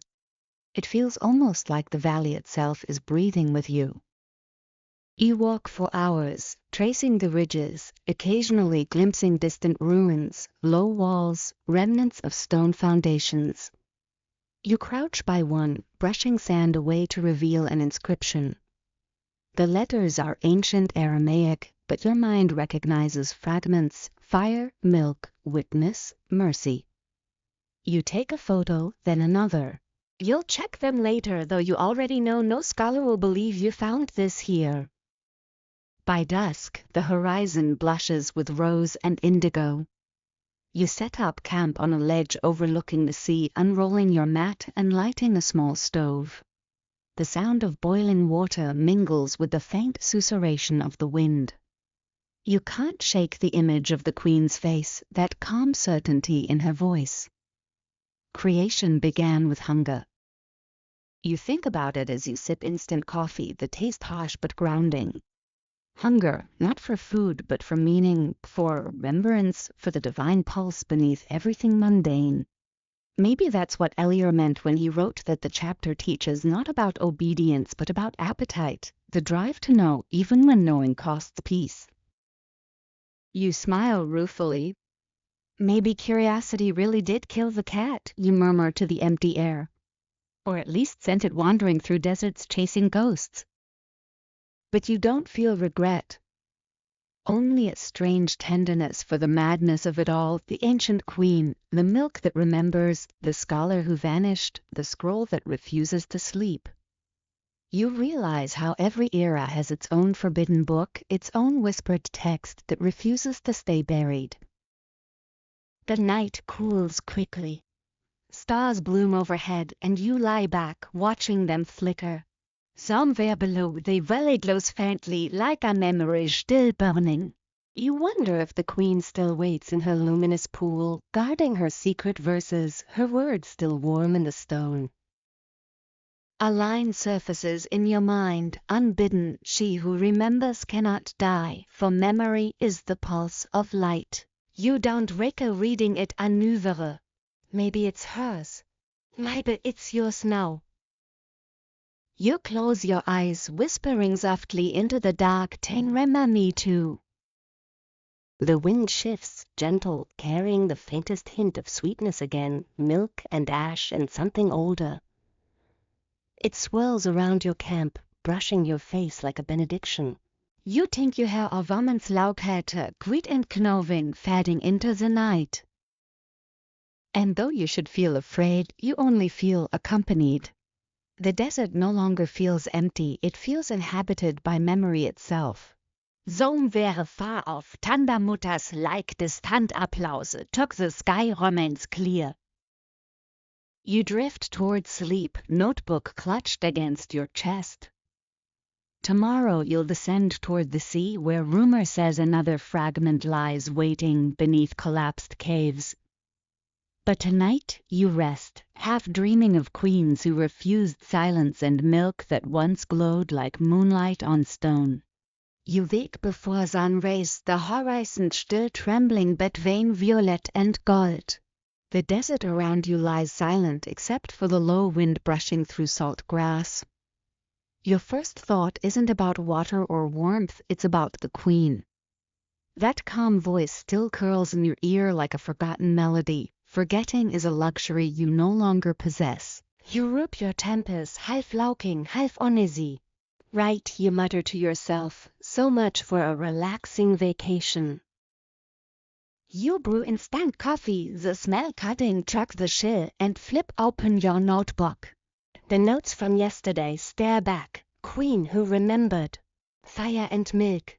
Symbol recurrence. You trace the words with your thumb, wondering if she was real or just the shape your mind gave to revelation. Historians would dismiss it instantly: hallucination, sleep deprivation, autosuggestion. Yet your bones tell another story. The mating happened. Something is still happening. You shoulder your pack and start down the ridge towards the Dead Sea. The sun spills fully over the dunes, scattering diamonds of light off the salt flats. The silence is enormous. You hum a little just to prove you exist, and your voice sounds strangely small. The landscape feels older here, like time walks slower. The ridges around you shimmer, carved by centuries of wind. You find the faint remains of a trail, marked by cairns so ancient they crumble at your touch. The path curves through narrow canyons, their walls etched with strange indentations that, if you squint, almost look like script. Not modern script, but looping, feathered, angelic, if such a word can ever be literal. You run your fingers across one of the carvings, tracing the grooves. A whisper seems to vibrate through the rock just at the edge of hearing, like the murmur of voices layered upon voices. You pull back uneasy. Okay, you say a lot, voice checking only slightly. You've officially crossed from archaeology into therapy territory. Still, curiosity wins. You lean closer and whisper, "What are you?" This time the whisper answers, not in words but in a pulse. Allo resonance, you feel in your ribs. Then faintly a laugh, not human but bright and cold, echoing like glass. You jerk back, stumbling. Your flashlight beam catches movement deeper in the canyon, summiting gleaming, feet haired, vanishing behind a bend. You freeze. Probably a bird, you tell yourself. Or probably not. Mainstream historians have long documented the cultural evolution of angels, from fiery, many-eyed beings in early Hebrew texts to the sanitized cherubs of Renaissance art. But lesser-known traditions, particularly from the Second Temple period, describe angels as divided houses, some radiant, some rebellious, all fiercely independent. When angels quarreled, one apocryphal fragment reads, "The world trembled as heaven argued with itself." Historians still argue whether that line referred to metaphorical cosmic balance or to an actual schism in celestial hierarchy, a theological civil war that the canonical Bible quietly omits. You remember that line now as the canyon narrows around you, the air heavy, charged. The hum from the rocks grows louder until it seems to crawl under your skin. And then you see them. At first it's just light, two opposing flares at the far end of the gorge. One golden zephyr stone, the other sharp, almost metallic blue. They move like living fire, swirling toward each other.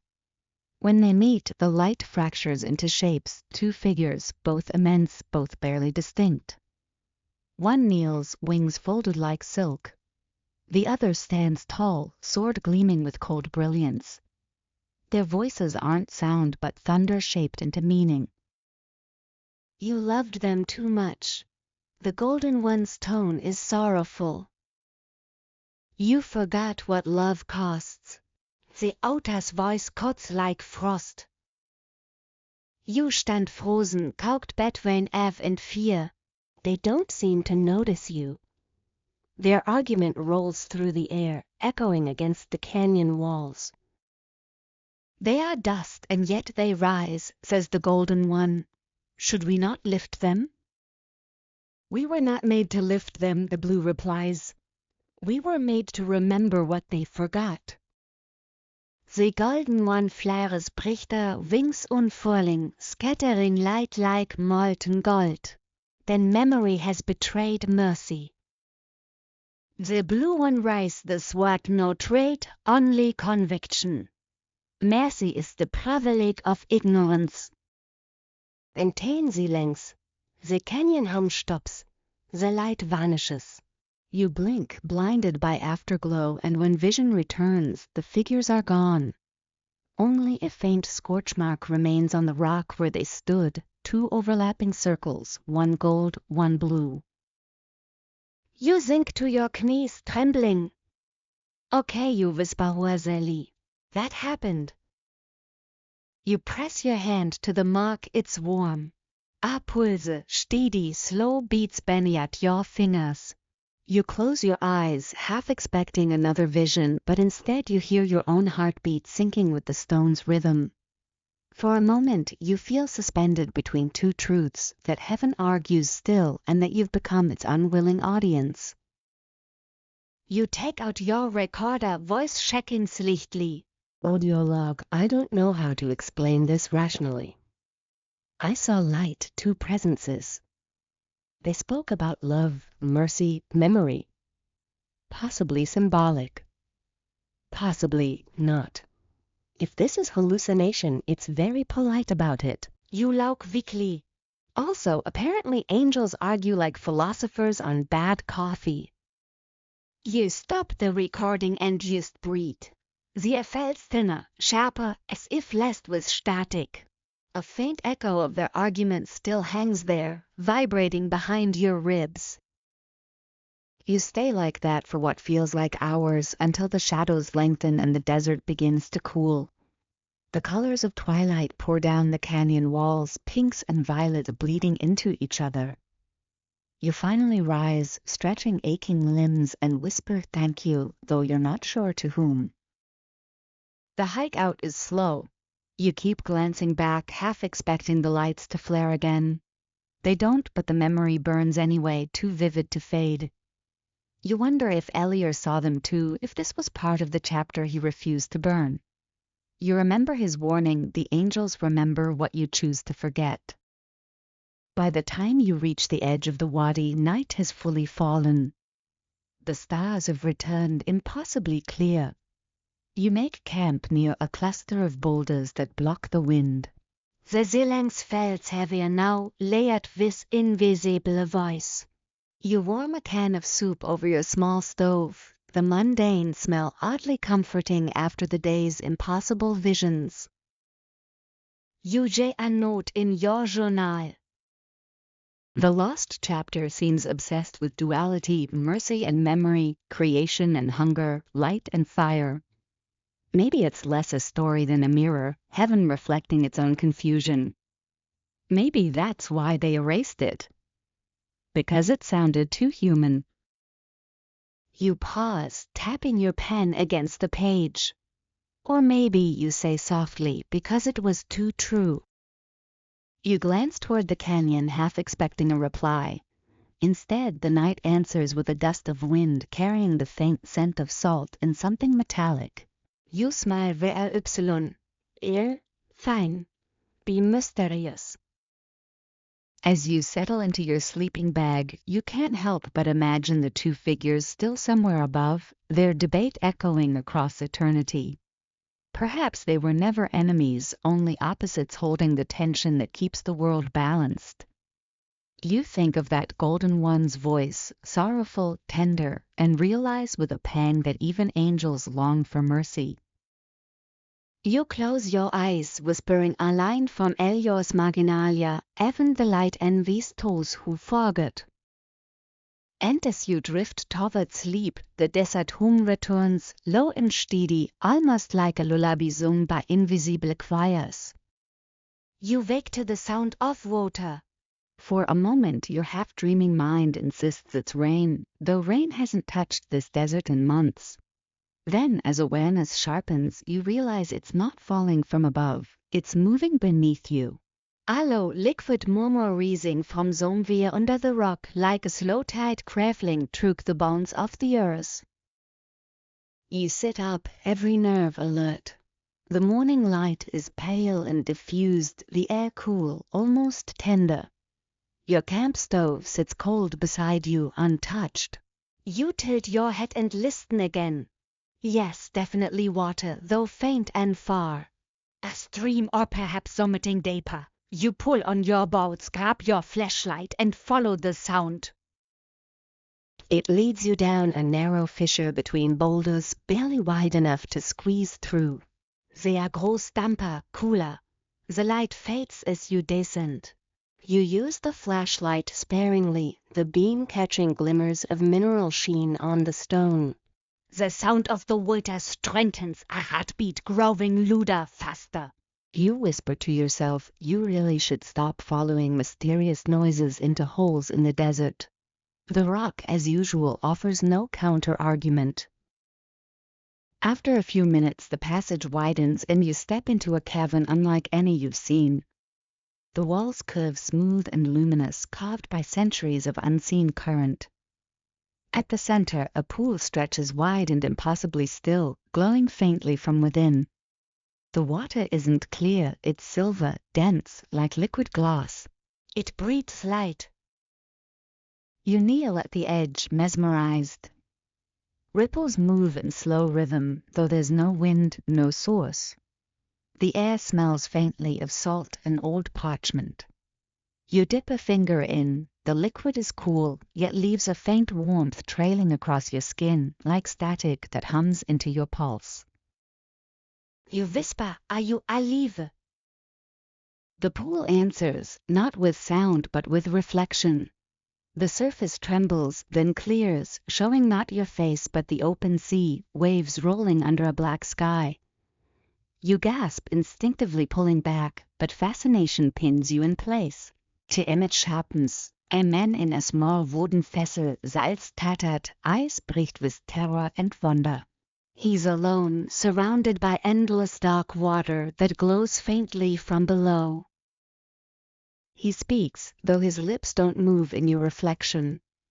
The voice rises from the pool itself, ancient and melodic, the sea remembers every word ever drowned.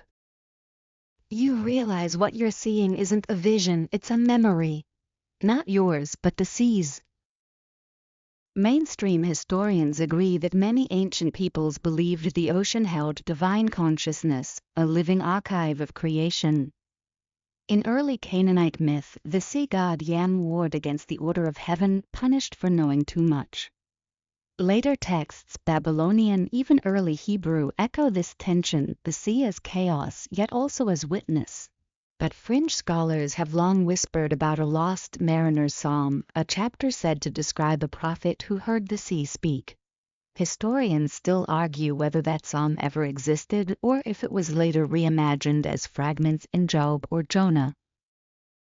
Now, staring into this impossible water, you feel certain that lost psalm was real. The sailor in the reflection grips the side of his boat, staring into the luminous depths. His voice rises again. It spoke my name. It said I was made of its forgetting. You shiver. Beneath him something vast stirs, a shadow too large to comprehend, a curve of motion like an eye opening beneath the waves. You lean closer, heart hammering. The sea and the reflection surges, foam and darkness rising together, swallowing the boat in a single breath. For an instant the water fills with light, white, blinding. Then the reflection fades, leaving only your own stunned face. You sit back hard, gasping. Okay, you mutter shakily, so the sea eats prophets now. Fantastic. Your nervous Lauk bounces off the cavern walls. Next time maybe a talking cloud instead? Still, your pulse went slow. The vision wasn't random, you felt it choosing you, like the valley and the queen before it.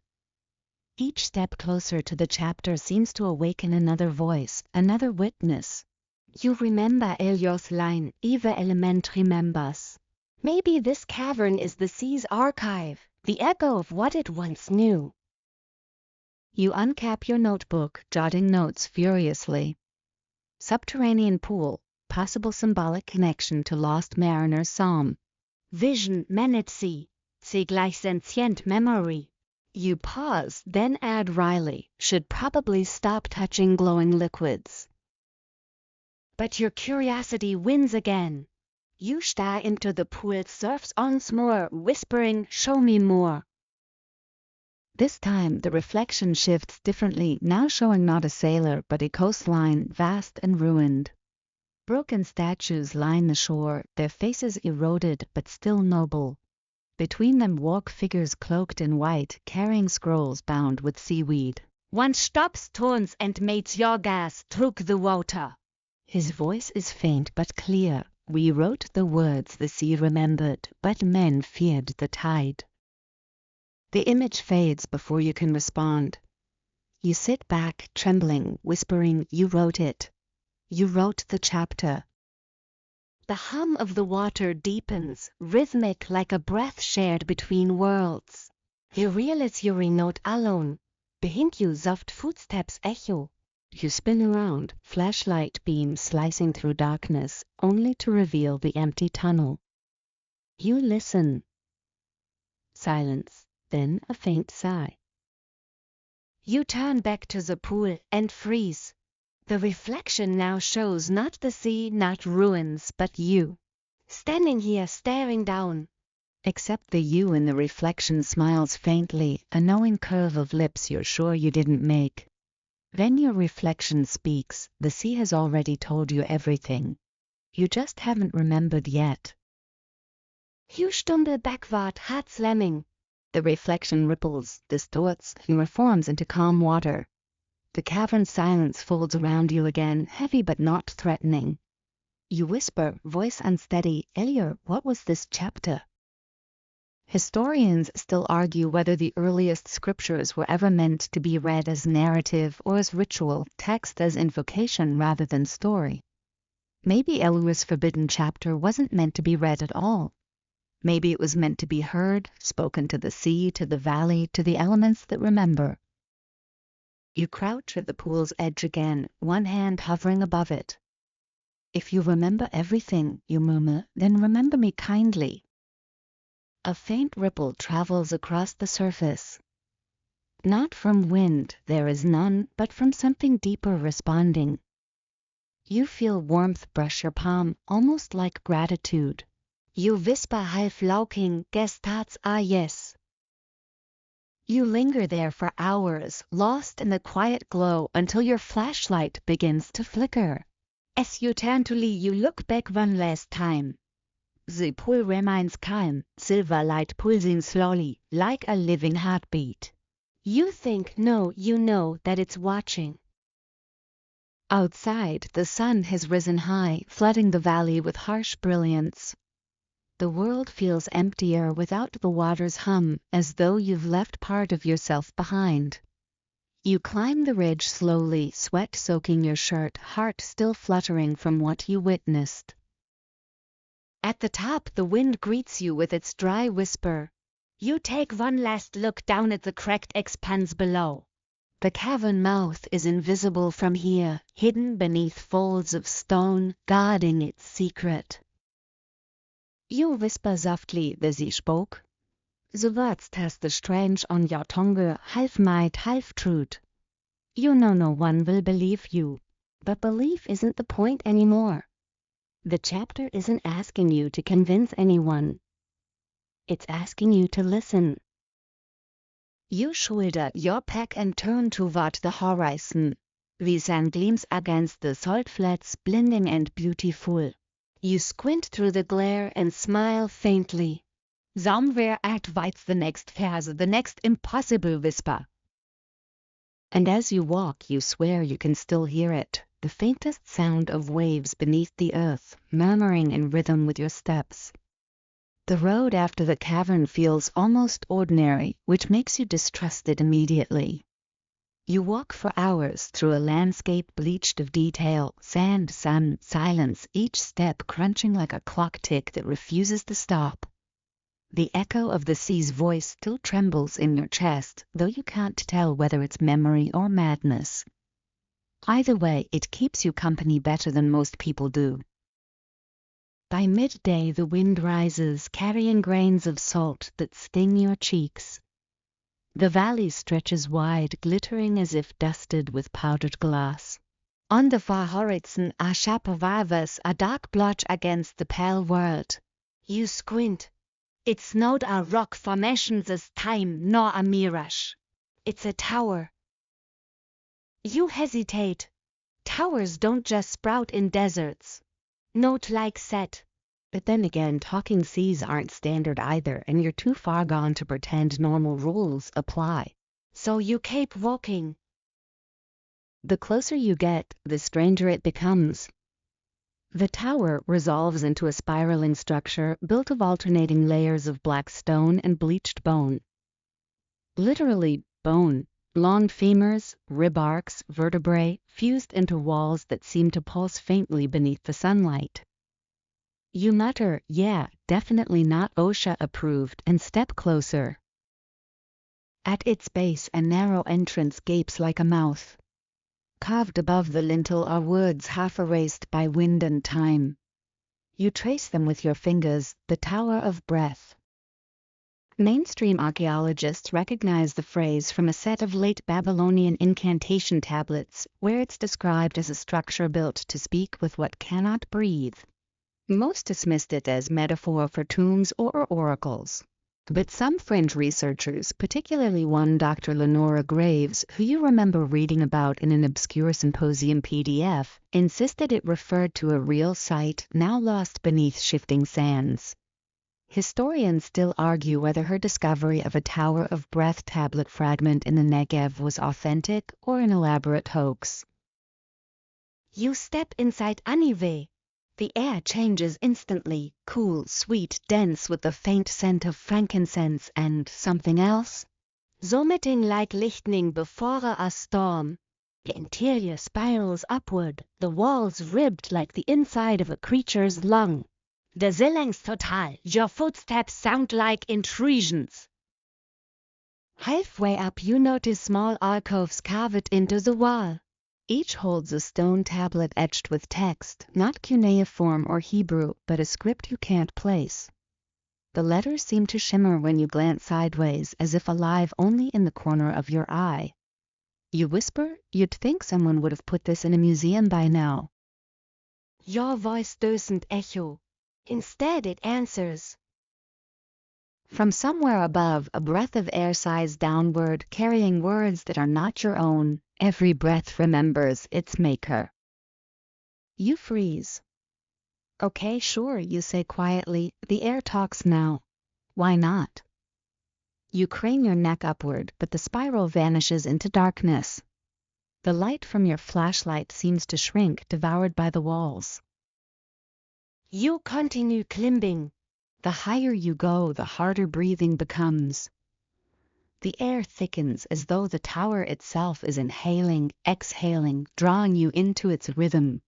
You place a hand on the well, and for a moment you feel it pulse. A slow living beat. At last you reach a chamber at the top. It's circular, roofless, open to the blinding sky. In the center stands a pedestal carved from translucent stone, faintly glowing from within. Upon it rests an object wrapped in cloth. The wind spirals gently around the chamber, whispering unintelligible syllables that sound eerily like words you half remember from dreams. You approach, unwrap the cloth, and freeze. Inside lies a fragment of parchment, old, fragile, edges blackened as though rescued from fire. The ink still gleams faintly, and the first line chills you. And the Lord said unto the wind, Be not silent. You stare. This isn't any text you've ever seen. You pull your notebook from your pack and jot frantically. Could this be part of the missing chapter? It matches none of the canonical books, yet the phrasing is unmistakably ancient Hebrew rhythm. You whisper the line aloud. The moment the words reach your mood, there shifts. The tower groans, a low vibration rippling through your bones. The parchment lifts slightly from the pedestal, caught in a gentle updraft. Then a voice, not thunderous like the seas, but intimate like breath brushing your ear, speaks. To breathe is to remember. To remember is to sin. Your heart pounds. Was Tere? The wind curls tighter, almost playful, tugging at your hair and sleeves. The voice continues, now overlapping itself, multiple tones layered like chords. The breath carried the first name carried the fall.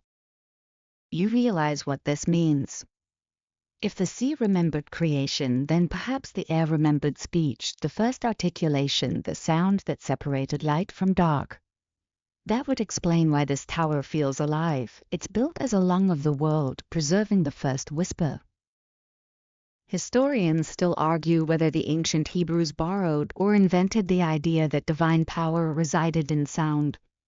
Some claim the lost Tetragrammaton, the unpronounceable name of God, was never about letters, but about breath, a vibration impossible to reproduce. Maybe this tower was constructed to trap that vibration, to keep it from being lost or misused. You whisper the first line again, softly, reverently. The wind responds instantly, swirling around you. This time you hear other words rising beneath it, fragments, phrases too faint to grasp fully. The chapter, sealed in air, men forgot how to breathe its truth. You stumble back, Ditzy. The wind intensifies, roaring upward through the open roof, lifting grains of sand into a golden storm. Your flashlight tumbles from your hand, clattering to the floor. You shout over the nose, What are you trying to tell me? The answer comes as a whisper beneath the chaos. The Brit bears witness. The sea remembers, the stone records, the fire waits. Tain the lengths. The storm vanishes. The air drops still and heavy. The parchment lies flat once more, as if nothing happened. You collapse against the wall, gasping. Okay, you pant. Note to self, don't read ancient cosmic poetry out loud.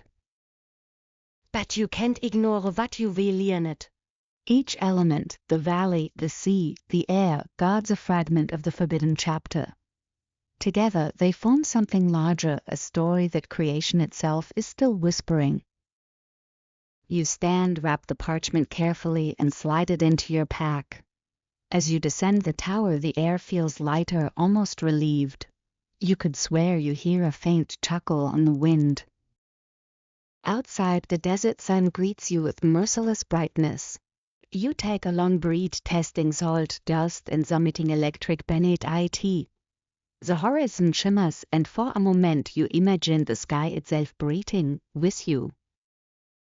A stray thought crosses your mind, a memory from Sunday school of the line "and God breathed into his nostrils the breath of life." Maybe the forbidden chapter doesn't contradict Genesis, maybe it completes it. Maybe it says what no one wanted written down, that creation wasn't a single act but a conversation, and the world still listens. You walk from the tower, the sand whispering beneath your boats. The wind follows, faint and rhythmic, like a heartbeat behind your ear. You smile despite the exhaustion. So the sea remembers and the air talks. Guess I'm collecting witnesses now. You glance back once. The tower of breath looms silent against the horizon, its spiral catching the sunlight like a great lung exhaling one final sigh. Then it fades behind a shimmer of heat. As dusk begins to fall, the temperature drops sharply. You pull your jacket tighter, eyes on the darkening line ahead. Somber Beyoncé's desert writes the next voice, the next piece of the chapter. And though you'd never admit it aloud, part of you is starting to feel like it's not you who's finding these places, it's they who are finding you. By the time you reach the mountain pass, the desert has burned away every trace of softness in you. Your skin carries a permanent sheen of salt, your lips are cracked, and even your shadow looks exhausted. Yet there's something new stirring beneath the fatigue, a strange steadiness, as if every breath since the tower has synchronized with the pulse of the world itself. You don't walk so much as drift now, guided by intuition, or maybe by memory that isn't yours. The landscape begins to change. Sand gives way to gravel, gravel to scattered stone, and finally to slopes veined with black rock. Clouds gather overhead for the first time in days, fat and gray, dragging the air down with the weight of approaching rain. You almost look at the absurdity right after all this time. All right, you mutter, show me what you've got next, world. A talking mountain, maybe. Close. As you climb, the pass narrows into a sheer ridge where the wind screams like a thousand flutes. Below, the desert rolls endlessly, up off the mountain rises sharp blade. You spot faint carvings etched into the stone underfoot, lines, circles, spirals that repeat every few meters, each filled with small script-like markings. You kneel, brush dust away, and frown. They look ancient, older than Hebrew, older even than Sumerian. More like musical notation. You hum softly, matching the pattern with sound, and the air around you vibrates faintly as though approving. Mainstream scholars have long noted that ancient temples in the Levant were designed with acoustic precision, echo chambers where a single chant could seem to summon thunder. But a fringe theory, once proposed by an eccentric archaeologist named Abbas al-Rashid, claimed certain mountains themselves were instruments of revelation, natural resonators shaped to amplify specific frequencies of the human voice. Historians still argue whether his so-called resonant peaks were real or the invention of an overworked romantic. Right now, though, standing in this vibrating corridor of stone, you're inclined to believe him. You keep climbing. The sky darkens, clouds thickening until the air tests metallis. Distant thunder grumbles. The wind drops suddenly, replaced by an eerie stillness. And then you hear it, an unmistakable hum, low and constant, rising from deep within the rock. Not mechanical, not natural either. Alive.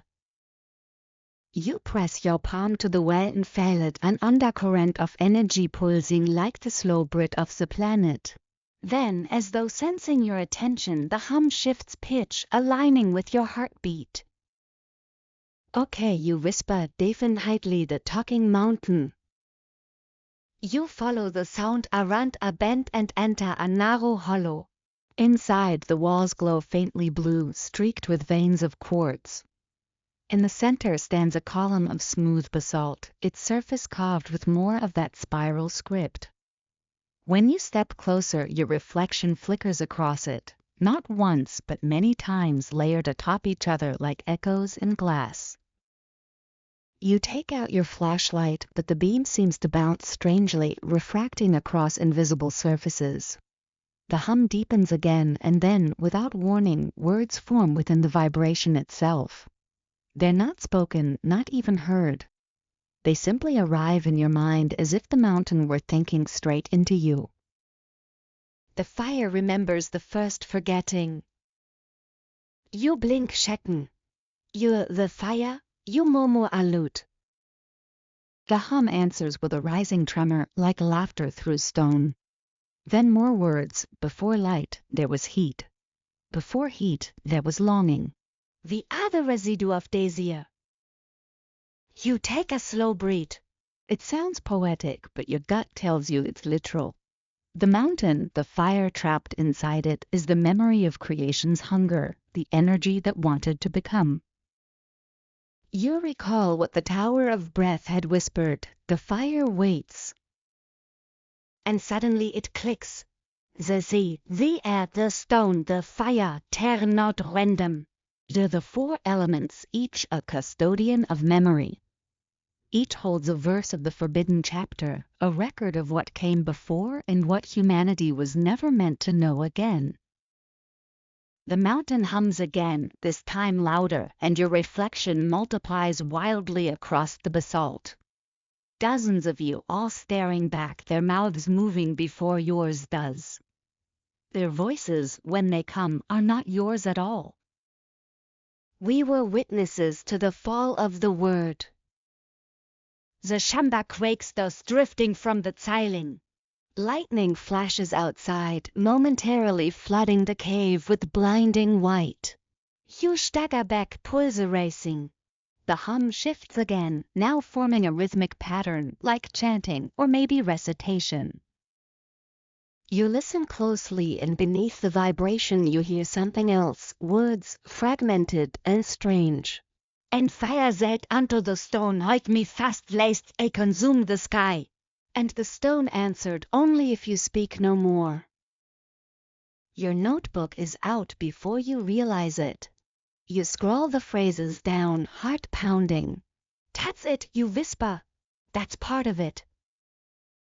As you write, the basalt begins to heat under your hand. You pull back, startled, but instead of burning, the surface glows faintly and shows, impossibly, a scene. You see a vast plain of molten light, skyless and endless. Figures of pure flame move across it, shaping, building, creating. Then comes sound, raw, primal, the first vibration that became matter. The vision shifts. The Same flames turn dark, curling inward, trapped in stone. A voice, so old it makes your bones ache, whispers, "We fell when men named us. We forgot wen men prayed." The vision fades. The home quits. The heat dies. You stand in the lang stitzy notebook trembling in your hand. You're saying language itself trapped you, you murmur. That words killed memory. A faint tremor runs through the mountain like an approving nod. Historians still argue whether the earliest sacred texts were acts of preservation or control. Some say writing liberated the divine by fixing its words. Others believe it imprisoned what was meant to stay fluid, turning revelation into doctrine, breath into ink. Maybe this forbidden chapter is that lost protest, the universe's attempt to speak before humans edited it. You pack the notebook away, though your hands are still shaking. The hum begins again, softer now, almost affectionate. You whisper, "If you remember the first forgetting, then what do I remember?" This time there's no answer, only a warmth that spreads through the stone beneath your feet, through your legs, through your chest. It feels like sunlight from the inside out, fuzzy yet comforting. You close your eyes, letting it flow through you, and for an instant you understand everything, the sea, the wind, the fire, even yourself. And then it's gone. You open your eyes to find the Shamba dark again. The glow in the quartz veins has dimmed, the hum barely audible. You exhale, shaky but exhilarated. Well, you mutter, that was either divine revelation or carbon monoxide poisoning. 50-50. You touch the basalt column one last time, whispering your thanks. The rock hums faintly, almost like a purr, and you smile. You're welcome, you murmur, and start back toward the entrance. Outside, the first drops of rain finally fall, soft, hesitant, dissolving into steam where they hit the warm stone. You tilt your face up to the sky, letting the rain wash the grit from your skin. The storm breaks fully now, thunder rolling across the peaks. Somewhere above, lightning splits the sky, and for a heartbeat you think you see wreathing flicker in the clouds, faint lines of fire forming words to us to it. You blink and they're gone. You laugh quickly, the sound lost in the storm. Fine, you whisper. Keep your secrets a little longer. You start down the slope, boots sliding on wet gravel, notebook clutched tight against your chest. The rain cools the mountain's heat and steam rises in ghostly tendrils. Behind you, the basalt column hums one final note, low, resonant, like the sigh of something ancient finally exhaling. You stop, glance back, and whisper, I heard you. The wind carries your words away, and for a fleeting moment it feels like the mountain smiles. The rain follows you down the mountain like a curtain closing on the last act of a dream. By the time you reach the valley floor, night has folded itself around the landscape, thick, damp, alive with the soft hiss of rainfall on stone. You pull your hood tighter and keep walking, your boots squelching through mud that wasn't there hours ago. Every droplet feels like punctuation, the sky itself adding ellipses to whatever sentence the world's been trying to finish. You don't know where you're going anymore. The compass in your pocket gave up after the tower, its needle twitching like it's drunk. But something deeper than navigation keeps tugging at you, a direction not marked on any map. The air feels charged, metallic, as if lightning has stitched a path only you can sense. After an hour or two you see it, a faint orange glow ahead, pulsing like the ember of a sleeping forge. You hesitate, glance at your watch, realize you don't remember when it is morning or yesterday. Time feels optional now. You shrug, mutter, sure, why not, and head toward the light. It leads you to what looks like the ruins of a small settlement. Crumbling stone walls, half swallowed by moss. Rusted tools scattered near what might once have been a blacksmith's hut. The glow comes from a forge still burning deep inside, though there's no sign of fuel, no smoke, no heat you can feel from a distance. You step closer, curiosity outweighing common sense. Inside there smells of iron, rain, and old prayers. The forge sits at the center, a round basin of obsidian lined with faintly glowing runes. Above it is suspended sharp turns slowly in the orange light. You squint. It's a bell. A massive bronze bell cracked clean down one side, hanging from a half-collapsed beam. You tilt your head, whisper, you've been waiting to ring for a while, huh? The forge answers with a hiss of air, a soft exhale like a sigh. Then, just barely, the bell trembles. Mainstream historians have long debated the purpose of ancient ritual bells in early Hebrew and Phoenician sites. Most were found buried, never rung, some inscribed with words that translate roughly to sound withheld from mercy. One theory suggests that they were designed not to summon gods but to contain them. Fringe circles take it further, claiming these bells were resonant seals, meant to trap voices that could unmake the world. Historians still argue whether the myth of the shattered bell of Sinai originated from that belief. You step closer. The crack along the bell's body glows faintly from within, like molten metal trapped under the surface. You reach out, stop just short of touching it. The vibration is palpable, low, steady, like the memory of a sound that refuses to fade. You whisper, are you the fair's echo? The bell hums softly in answer. Then impossibly it speaks, not in words but in resonance. The sound blooms in your chest like a second heartbeat. A pulse of meaning unfolds in your mind. I am what remains when the fire forgets itself. You swallow hard. You're part of the chapter too, aren't you?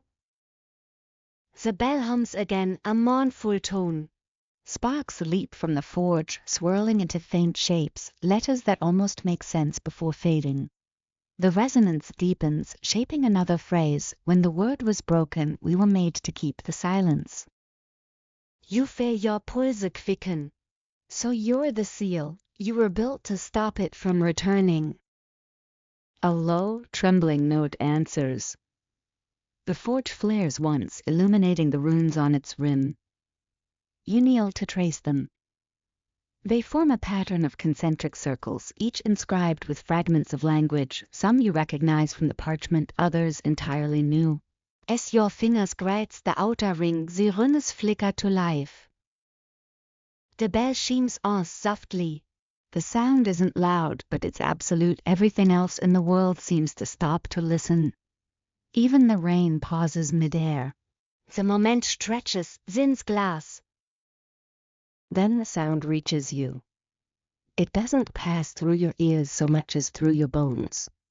You feel it rearranging the space inside you, as if tuning your very atoms. 1,000 memories you've never lived bloom behind your eyes, cities of light, towns of flame that spoke and created in the same breath, rivers of glass flowing upward into stars. You see figures, tall, luminous, neither man nor angel, standing before the first dawn, shaping the world through harmonics. You see one among them reach too far, strike the note that fractures creation itself. The forbidden chapter flashes before your eyes like lightning on parchment. And when they tried to write the word broke them. You stumble back, gasping, clutching your head. The images fade, leaving you trembling on the floor of the Farbe. That's it, you whisper. That's why it was erased. Not to hide blasphemy, to protect us. The bell hums low again, sympathetic. You look up at it, breathing hard. You remember, don't you? The resonance vibrates through the air. We remember what must not be sung. You can't help but smile, weakly. Guess I'm not the best listener then. The bell gives a faint, almost amused chime. Then the tone shifts, softer, urgent. You listen carefully and a final phrase unfolds in your mind. The fire is awake. Go to the stone that breathes. You freeze. The stone that breathes. You remember the tower, its living walls, its rhythm. You mean the valley again, or something else? No response. The bell dims, the fog quiets, the glow recedes. The rain outside resumes slow and steady. Whatever power lingered here has spent itself. You sit there for a while, letting your heartbeat settle. You realize you're smiling again, despite everything. Maybe it's exhaustion, maybe it's awe. You can't tell anymore. You stand, stretch aching limbs, and whisper to the bell, "Thank you." It doesn't answer, but you swear just before you leave that the cracked metal gleams like it's smiling back. Outside, the storm has thinned into mist. You walk through the ruins, your flashlight beam cutting soft paths through the fog. In the distance you hear often the sound of dripping water echoing against stone. Not random, patterned, breathing. You follow it. The path winds between half-fallen walls and overgrown courtyards until it opens into a wide clearing. There, rising from the mist, stands a single monolith. Taller than any tree, its surface smooth, faintly pulsing in time with the sound. You approach slowly, every step sinking into wet grass. When you reach it, you lay your palm against the stone. Warm. Alive. It exhales once, a faint rush of air from invisible cracks, and you feel the vibration in your chest. You whisper, you read the stone's head breathes. And the world answers, not with sound but with stillness so deep it feels like the entire planet just inhaled. You close your eyes, take a long shuddering breath and whisper, all right. Show me the next verse. The stone hums faintly at first, then stronger. Beneath your hand you feel it shifting, not moving exactly, but remembering. Somewhere inside, gears of time begin to turn. The rain stops entirely. The mist stills. The night holds its breath. And as your palm rests against the living stone, a single impossible thought blooms in your mind, quiet and sure as dawn. You are not reading the chapter anymore. You are becoming it. They don't after the bell falls like no don you we other known. The light doesn't rise, it unfolds, blooming from the horizon like the slow opening of an ancient eye. The air around you hums faintly, still carrying traces of the bell's resonance. You stand beside the breathing stone, exhausted but alert, the way a pilgrim must feel after glimpsing something too sacred to name. You don't know how long you've been there. Your watch stopped again. Your reflection in a shallow puddle looks older, just slightly, but your eyes are brighter, haunted by something vast. You whisper to the stone, I'm listening. It gives no answer, only a pulse, gentle as a heartbeat that fades with the morning wind. You decide to walk. The land stretches before you in pale golds and grays, the kind of silence that feels heavy with memory. You follow a faint trail leading east, drawn by instinct. The rain has vanished, only the scent of dust and salt remains. After an hour, you crest a ridge and see it, a cluster of tents scattered like fallen stars across a sea of sand. The desert dreamers.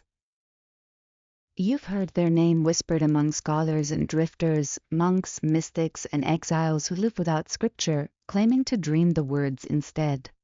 No one knows where they came from. Some say they're descendants of an ancient sect that fled Jerusalem before the final canonization of holy texts. Others believe they are modern nomads who simply listen differently. Whatever they are, they move with the wind, appearing and vanishing like mirages. As you approach, figures emerge from the tents, draped in pale linen that blends with the dunes. None speak. One of them, a woman with silver-threaded hair and eyes the color of wet clay, raises a hand in quiet greeting. You bow slightly, not knowing their customs. I followed the stone, you say softly. It told me to come. She studies you for a moment, then nods. Then it remembers you, she replies, her voice low and melodic. Few who hear its breath ever find us. You've been marked by the resonance. I took the bell, you admit. It showed me things.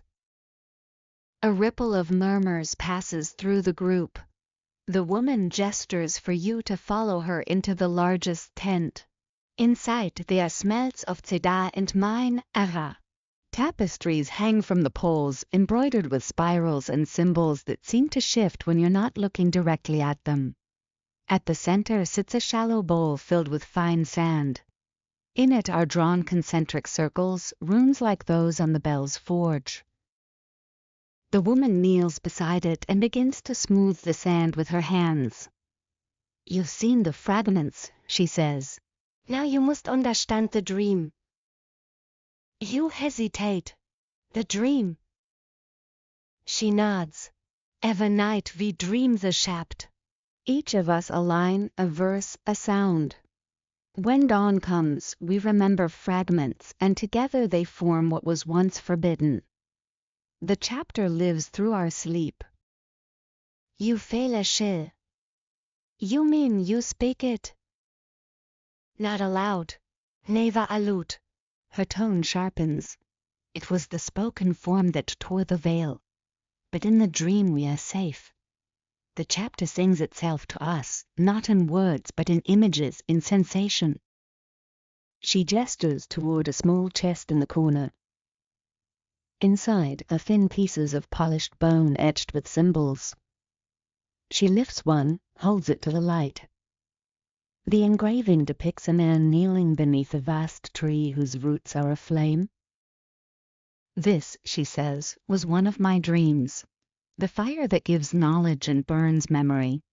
Each of us dreams a part of it. Together we keep it from being forgotten or unleashed. You study the bone, tracing the etchings. The lines shimmer faintly. You believe the chapter is alive. The woman smiles faintly. Not alive. Awake. It waits for someone who can hear it fully without breaking. You think of the bell's words. You are not reading the chapter anymore. You are becoming it. Your thought tightens. Maybe that's why I'm here. She tilts her head, regarding you as though weighing centuries in a single glance. Perhaps. But be careful what you become. Those who carry the word too long begin to forget themselves. Some of us woke one morning speaking in tongues older than breath. Others never woke at all. They tend groß Quiete. Outside the wind scrapes against the dunes. You sense others getting drowned by the conversation. The dreamers form a loose circle around you, their faces solemn, expectant. An old man steps forward, his skin weathered like carved driftwood. If the bell let you pass, he rasps, then you carry its tone. You've seen the first vision. You should see the second. The woman nods and the circle tightens. The old man kneels before the bowl of sand and begins to hum, a low rhythmic sound that vibrates through the air. One by one, the others join, harmonizing in layers so subtle you can't tell where one voice ends and another begins. The sand trembles. Patterns emerge, ripples forming words, then shifting back into symbols. As a woman places her hand over yours and whispers, "Breathe with it." You inhale, exhale, matching their rhythm. The hum grows louder, resonant, like the bell's echo returning across the desert. The tent walls seem to ripple, the fabric glowing faintly. Entend sie längs. You open your eyes and you're no longer in the tent. You stand in an endless plain of white sand under a black sky filled with slow-turning stars. The air hums with power. Ahead of you, a figure stands at the horizon, cloaked in light and shadow both. You step closer. The figure's voice rolls through the air like thunder turned to silk. I am the echo of the unspoken word. You've come far enough to see what silence hides. The chapter, you whisper. It notes ons. It is not lost. It was buried in dream because waking minds could not hold it. Every age that seeks truth dreams this same desert. Every seeker finds me here, and everyone forgets upon waking. Then let me remember, you say. The figure turns, its face a blur of shifting light. To remember is to break. But if you must, then listen. You brace yourself as the air trembles. The figure raises a hand and lines of fire spread across the desert floor, weaving symbols you half recognize from the bell, from the sand, from your own heartbeat. The voice continues. Before the beginning, the word dreamed itself. When the dream became sound, the world began. When the sound was named, creation split. What you call God is the silence that followed. You drop to your knees, the meaning zaring took you. Every belief, every story, every scripture you've ever known rearranges itself around that truth. You see how words, beautiful, dangerous words, were both creation and curse? The figure steps closer. Tell them this, if you dare, the divine is not a ruler, but a listener. And you are not the reader of the chapter, you are the voice through which it continues. The world folds inward like a page turning. You gasp, eyes snapping open. You're back in the tent, the dreamers kneeling around you, their faces pale, awestruck. The bowl of sand glows faintly, its surface marked by a new symbol, a spiral of fire encircling an ear. The woman whispers, trembling, you heard it. You note weakly. It remembered itself. For a long moment no one moves. Then the old man lowers his head. The chapter breathes again. Outside, wind roars through the desert, carrying a sound that is not quite thunder, not quite voice. You step out of the tent, stare at the horizon. The dunes shimmer with light, as if something beneath them is waking. You whisper to the wind, if the chapter breathes struck me, what happens now? The answer comes not as words, but as warmth, a pulse in the sand, a heartbeat in the world. You realize the dreamers are right. The chapter isn't a story. It's a living Wahrheit. And you are a part of its song now, whether you want to be or not. Behind you, the dreamers begin to hum again, soft and low, carrying the resonance across the desert night. And somewhere beyond the dunes, vomiting ancient listens and hums back. The dreamers don't speak to you for the rest of the night. They move through the dunes like drifting thoughts, their pale robes glowing faintly under the moonlight. You sit near the tent's edge, unable to sleep, the sand's pulse still thrumming beneath your palms. Every breath you take feels borrowed from something older than lungs, older than language itself. You watch the stars shift, slow and deliberate. There's a rhythm to it, tiny flickers forming constellations that don't match any map you know. You think you see patterns, maybe even letters. But each time you blink, they change. It's maddening and beautiful, like trying to read God's handwriting while half dreaming. At dawn the elder returns. He's holding a staff carved with symbols you now recognize, spirals of flame, eyes without lids, and one small mark that looks like an ear surrounded by waves. The same mark that appeared in the bowl of sand. He sets the staff in front of you. You've been chosen by the sound, he says. His voice trembles, not with fear, but with reverence. You're no longer just a witness. You're a carrier. You open your mouth to protest, but he lifts a hand. No, it is not a cross anymore. The chapter always finds a voice when the world forgets how to listen. You think about leaving, about hiking back to civilization, grabbing the first plane, and never touching anything older than a history textbook again. But even as the thought forms, you know it's useless. Something in you has already changed. The woman from before, Aisha, you've learned her name, approaches with a bowl of clear liquid. It's not water, she says, seeing your hesitation. It's memory. You raise an eyebrow. And if I drink it? You'll hear everything that's been remembered before you, the song of all who carried the chapter. You smile faintly. So no pressure. Still, you take the bowl. The liquid shimmers like melted glass, neither cold nor warm. The first sip tastes like rain and iron and something sweet, like fruit from a dream you once forgot. Then slowly the world around you fades. You're not in the desert anymore. You're standing on the deck of a ship. The sky is storm-black and rain lashes your face. Men shout in a language you don't recognize, Phoenician maybe, though scholars still argue whether their maritime records were real or mythic. A bearded captain grips the hand, shouting, "Halt steady, the word guides west." Lightning strikes the sea, splitting it with a roar.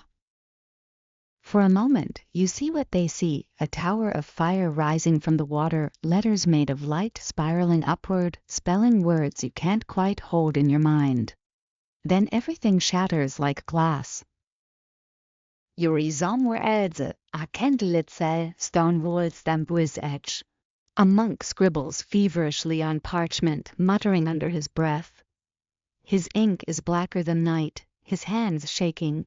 You lean closer and realize he's writing in reverse, every letter backward. It's safer this way, he whispers to himself. If they can't read it, it can't wake. Behind him, a figure in armor enters. Braza Silvan, the abbot demands the patches. The monk flinches.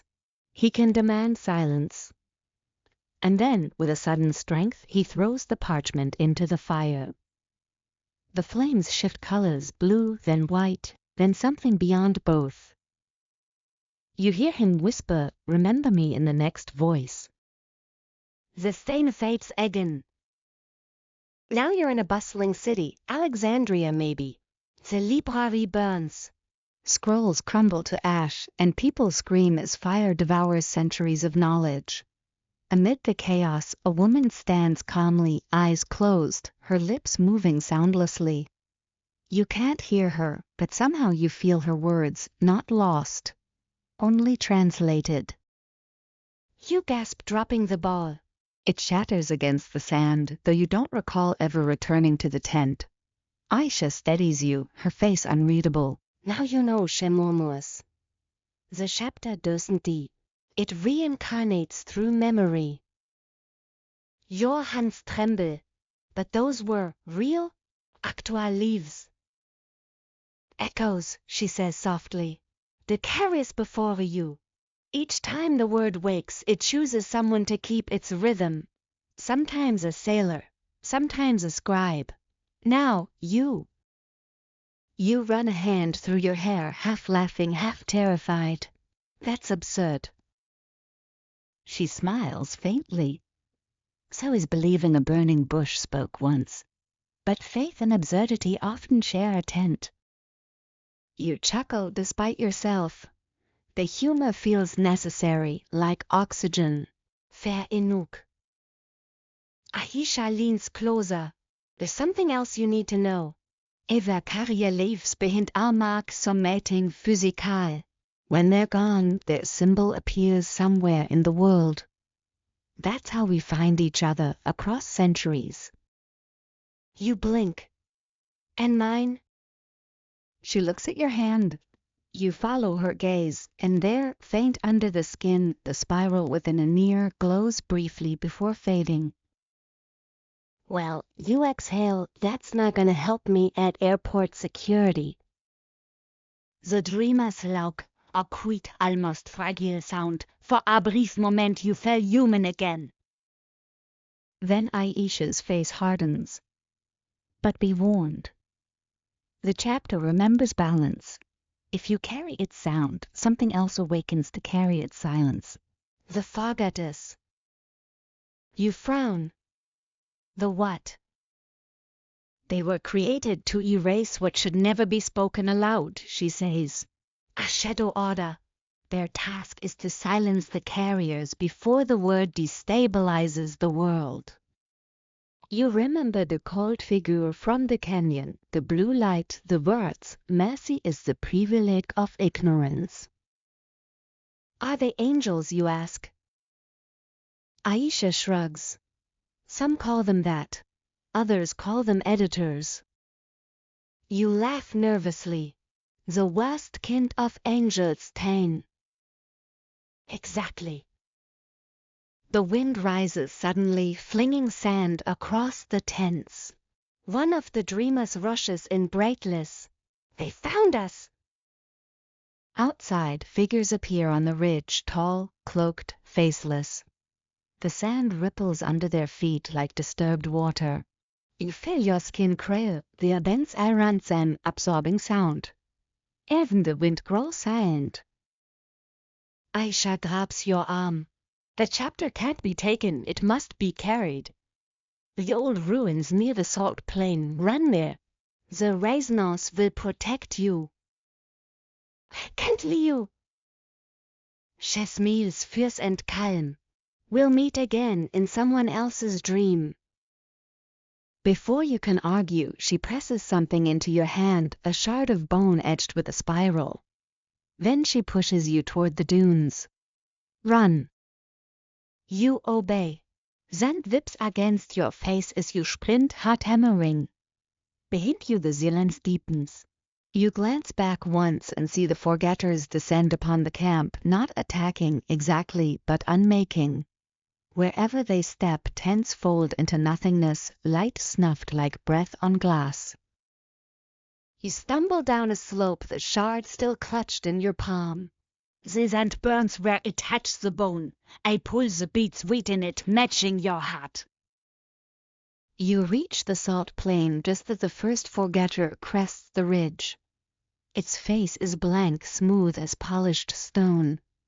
You raise the shard instinctively. It Los bricht weit. The figure stops. Then, without warning, it bows its head as if acknowledging you. A whisper curls through the air. The voice continues. The silence listens. And then it vanishes. You collapse to your knees, gasping. The horizon stretches wide and empty, the dreamer's camp gone as if it never existed. Only the wind remains, carrying a faint hum that sounds suspiciously like laughter. You look down at the shed. The glow fades, but the warmth remains. You whisper, so that's how it is, huh? Word in silence. Dreamers and forgetters. Maybe that's the real balance. The shard pulses once, as if in agreement. You smile weakly. But next time I'm dreaming of a beach vacation. Above you the sky brightens, pale gold spilling across the dunes. And for the first time you realize the hum in your chest isn't fading. It's growing. The chapter is still speaking through you. By the time the sun reaches its cruel zenith, you're still walking. The salt plain stretches endlessly, no shade, no sound except the crunch of crystal under your boots.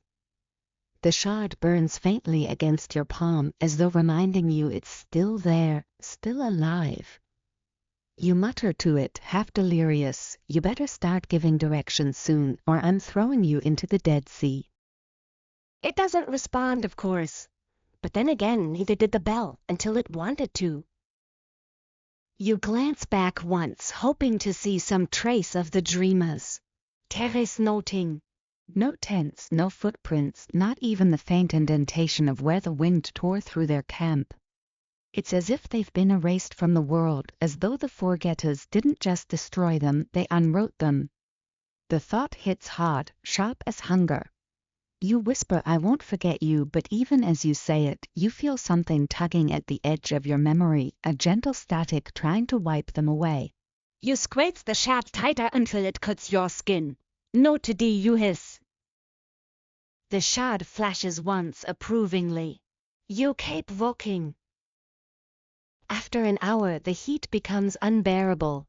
The horizon wavers, melting into a liquid shimmer. You think you see movement, an outline of pillars or ruins, maybe just a mirage. Still, you keep heading toward it because every direction looks equally hopeless, and at least this one feels intentional. When you reach it, the mirage solidifies. Stone pillars rise from the salt, carved with strange, swirling designs. They're weathered, half dissolved, but the symbols are unmistakable, the same spiral motif, the same flowing script that haunted the canyon walls. You recognize it immediately, the language of the chapter. You step closer, running your fingers across the carvings. The air feels heavy, humming faintly. Then you notice it, each pillar vibrates at a slightly different pitch, like a giant tuning fork struck by invisible hands. You realize with a strange thrill that this isn't just architecture, it's an instrument. The wind whistles through the ruins, producing a low, resonant tone. The sound shivers through your bones. You close your eyes, listening, and suddenly it's not wind anymore, it's words, faint but intelligible, carried within the vibration itself. You are the echo, the last syllable of a prayer forgotten. You spin around, heart pounding. The voice isn't external, it's inside your head, woven with the sound. Who are you? You whisper. The residue of the first word. The sound that never ended. You swallow hard. You mean the chapter? Sie längs vor Arbeit. Teen softly, I mean you. You stagger back. I'm not. Every carrier says that. Every one of them breaks where language ends. The wind raises howling through the pillars. Dust spins into a spiral around you. You hear faint laughter, Elia's, the dreamers, even Aisha's, and realize it's all the same voice, layered across centuries. You're showing me memories again, you say, clutching the shard. No, I'm showing you what happens next. The world shifts. The ruins dissolve into darkness. You stand now in a vast chamber of black glass, smooth and endless, reflecting infinite copies of yourself. Each reflection moves slightly out of sync, like echoes of time caught in repetition. In one reflection, you're older. In another, younger. In one, you hold a bell. In another, you born it. You starre, Ausdruck. Is this the memory of the word? This is the cost of speaking it.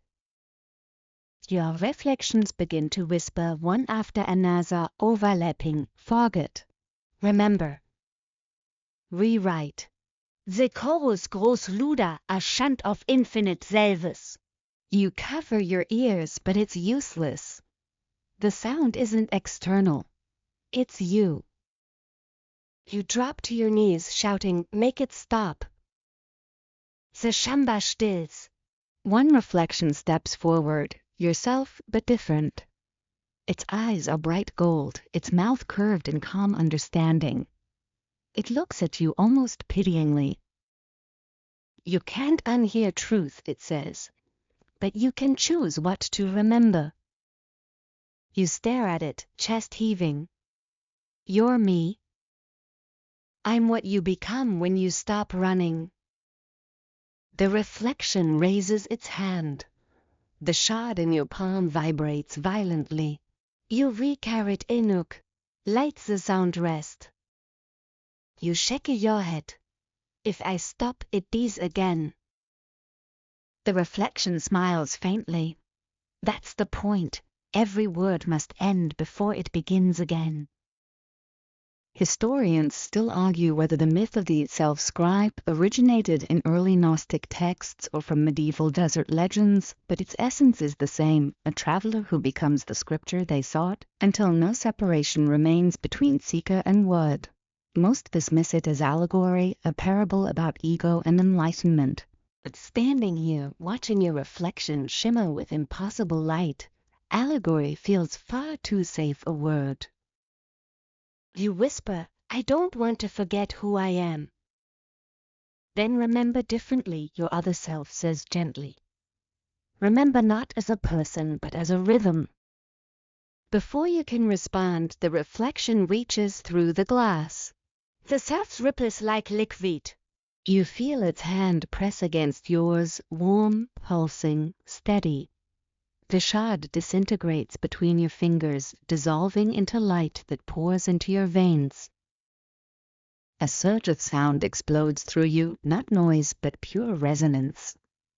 You hear languages that predate sound itself, harmonies too vast for thought. You see galaxies spinning in slow rhythm, each one singing the same note. You see every voice that ever carried the chapter, Elia, Aisha, the monk, the sailor, all part of the same chord. And for the first time you understand.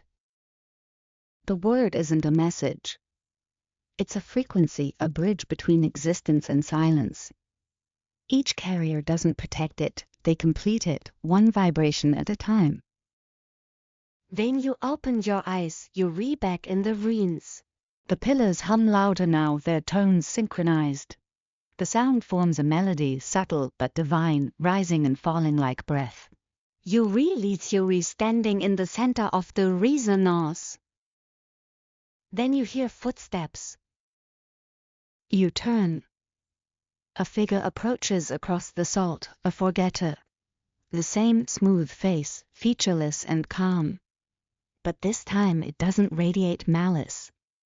It stops several meters away, tilts its head as though listening. Come to finish the job, you ask. The figure's voice is soft, almost kind. No, to listen. You blink. Listen. You've completed the echo. Our task ends when the word becomes silence again. You exhale shakily. Then it's over? Almost. The forgetter steps closer. But endings are loud. It raises a hand and touches your forehead, not to harm, but to still. The humming stops. The wind dies. The ruins fall silent. For the first time in what feels like centuries, the world holds its breath. And then you hear it. Not sound. Not silence. Something between. The final syllable of creation, soft as a sigh. The forgetter steps back, nodding ongs. Balance restored. Light around you fades, leaving only the desert, great and infinite. You stand alone, trembling, tears drying on your cheeks. The chat, the bell, the visions, all gone. But the hum inside your chest remains faint and steady. You whisper to the empty air, if anyone's listening. I think I understand now. The horizon answers with a shimmer of heat. You look softly. Of course you're listening. Then you start walking. No destination, no map. Just the rhythm guiding your steps, steady as a heartbeat, ancient as the first word.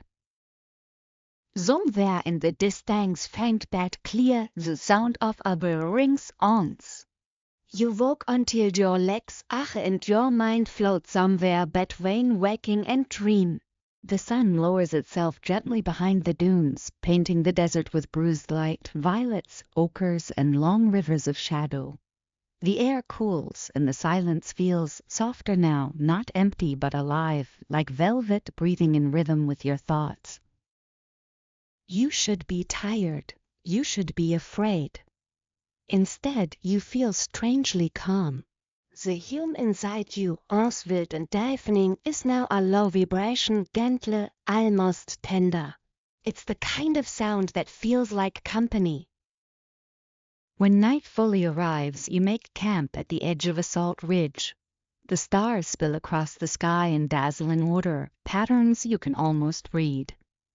You trace one constellation with your finger and realize it forms the same spiral symbol that's haunted you since the canyon. You look quietly. Allricht, you whisper. Yuri Iverwer. Point taken. You eat the last of your food, stale crackers and a squash date bar. It feels absurdly normal after all that's happened. You almost miss it, the simple act of being just human. As you lie back on the sand, the hum shifts deepens. It's no longer coming from inside you but from the ground below. You sit up, startled. The ridge beneath you glows faintly, forming a line of light stretching into the darkness. Curiosity, that old reckless friend, returns. You follow it. The glowing trail leads you to a fissure in the earth, narrow but deep. From within it rises a faint mist, shimmering with tiny motes of light. You kneel seat it peering down. The hum grows louder. A memory flashes, the Queen's voice, from what feels like a lifetime ago. Forgetting is a luxury you no longer possess. You take a deep breath and step into the fissure. The descent is slow, your hands brushing against cool rock. The light guides you downward like vines of molten glass. At the bottom, the space widens into a vast cavern, the ceiling high and glittering like a night sky turned upside down. Pools of luminous water reflect your face in a dozen rippling fragments. And there, at the center, rests something impossible. A book. Not made of paper nor stone, but of light and shadow intertwined. The pages flicker like auroras, their edges soft as though they breathe. You approach cautiously, half in awe, half in disbelief. So this is it, you murmur. The forgotten chapter. You reach out. The moment your fingers graze its surface, your body floods with warmth. Images flash in quick succession, oceans forming, stars igniting, creatures crawling from clay. You see centuries of prayer, war, birth, and silence. You see every seeker who ever chased truth, every monk who wrote by candlelight, every dreamer who listened instead of reading. And then you see yourself. You stand in this same cavern, hand outstretched, eyes glowing faintly with reflected light. But in the vision, you're not alone. Around you stand hundreds, thousands of others, their faces blurred but their presence real. The carriers, the keepers, the forgotten listeners. The voice returns, gentler now, almost parental. You understand now why it could not be written. You nod, though your throat feels tight, because no one could hold it. Because the word is not meant to be held. The book shifts, its pages fluttering soundlessly. The symbols rearrange themselves, not into language but into movement, a rhythm that pulses through the air. You realize it's not asking to be read, it's asking to be heard. You close your eyes. The hum inside you syncs perfectly with the sound radiating from the book. For the first time, there's no division between you and it. You breathe in, and the light flows into your chest. You exhale, and it breathes through you. What happens now? You ask softly. Now you write without writing. The cavern darkens slightly, and the walls begin to shimmer with faint lines, sentences forming out of dust and starlight. They're not in any known script, yet you understand them instinctively. Each line is a memory, a truth, a vibration etched into reality by the breath of those who carried it before. You recognize fragments of their stories, the sailor in the fire, the monk in his mirror writing, Aisha's calm eyes, Elia's warning scrawl. They're all here, woven together into something vast and coherent. And then one final line etches itself across the ceiling. The word does not end. It changes shape. You stand there, overwhelmed. If it changes shape, you whisper, then what will it become next? That, the voice replies, depends on what you dream tonight. You look softly, the sound echoing of the walls. Of course it does. The book begins to dissolve, light scattering like fireflies. You reach for it, but it slips through your fingers, sinking into the water. The glow fades, leaving only the reflection of the stars. When you climb back to the surface, the horizon is beginning to pale, the first hints of dawn brushing against the edge of the world. You sit on the ridge, watching as light spills across the dunes. For a moment you think you see figures walking in the distance, dreamers, maybe. But when you blink, they're gone. You take the bone shard from your pocket. It's cracked now, but the spiral symbol still gleams faintly. You hold it to your ear. Faintly, impossibly, you hear a heartbeat. Not yours, the world's. Mainstream historians record that some Dead Sea hermits once spoke of the living word, a concept they never defined but often illustrated as concentric ripples in sand. Scholars still argue whether this represented divine vibration or simply the desert wind carving natural shapes. You smile to yourself. Historians, you murmur, always arguing with ghosts. You stand, brushing salt from your knees. The air smells of ozone and warmth. In the distance, the wind hums a familiar, endless note. And then faintly a voice beside you says, "You're late." You spin. It's a child, barefoot, hair tangled, eyes reflecting dawn. He grins. You're supposed to bring the story. You blink. "The next part," he says simply, holding out a small clay tablet. "It's empty. That means it's your turn." You take the tablet carefully. It's warm, as if just molded from the earth. "Who are you?" He shrugs. Beginning." Before you can reply, he runs off across the dunes, his laughter scattering like bells. You watch him vanish into light, the word echoing in your mind, "beginning." You look down at the tablet. Its blank surface gleams faintly, waiting. You dip your finger into the salt and start to draw, the spiral, of course. The first mark. The last one. The only one that truly matters. You smile. "Heinrich," you whisper. "Let's see where you go next." The wind catches your voice, carrying it toward the horizon. The dunes shimmer. For a fleeting second, you swear you see the words, "It is never over," traced across the sky in gold. You laugh softly, lying back on the sand. "Yeah," you murmur to the air. "Kinda figured that part out." The hum deepens one last time, rolling through the desert like distant thunder, then fades into the lens, so vast it felt like pace. You wander through the rising daylight, your footsteps slow, the desert now warm beneath your soles. Every sound feels heightened, the hiss of wind over sand, the distant trill of unseen birds, the whisper of your own breath syncing with the rhythm of the dunes. There's a subtle vibration still inside you, the lingering echo of that cavern and the word that wasn't supposed to exist. It hums in your chest like a heartbeat that doesn't belong entirely to you anymore. By midday, you reach the edge of a settlement, or what's left of one. Crumbled walls, a collapsed dome, and the faint shimmer of glass melted by heat. You pause, wondering who once lived here, what stories their stones might tell if anyone still listened. There's a faint mural still visible on one surviving wall, a woman holding an orb of light surrounded by waves and stars. You recognize her instantly. The queen who remembered. The forgotten queen whose testimony the council buried centuries ago. You step closer.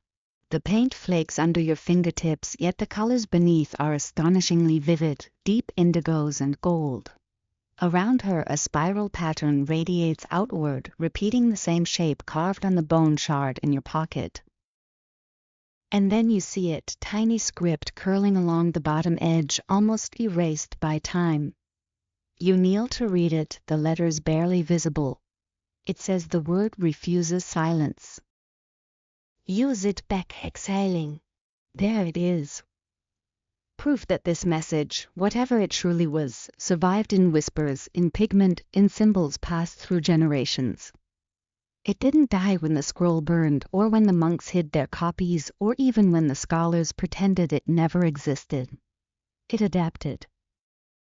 You remember something a historian once said in a dusty documentary: "Erasure is never complete, it's only delayed."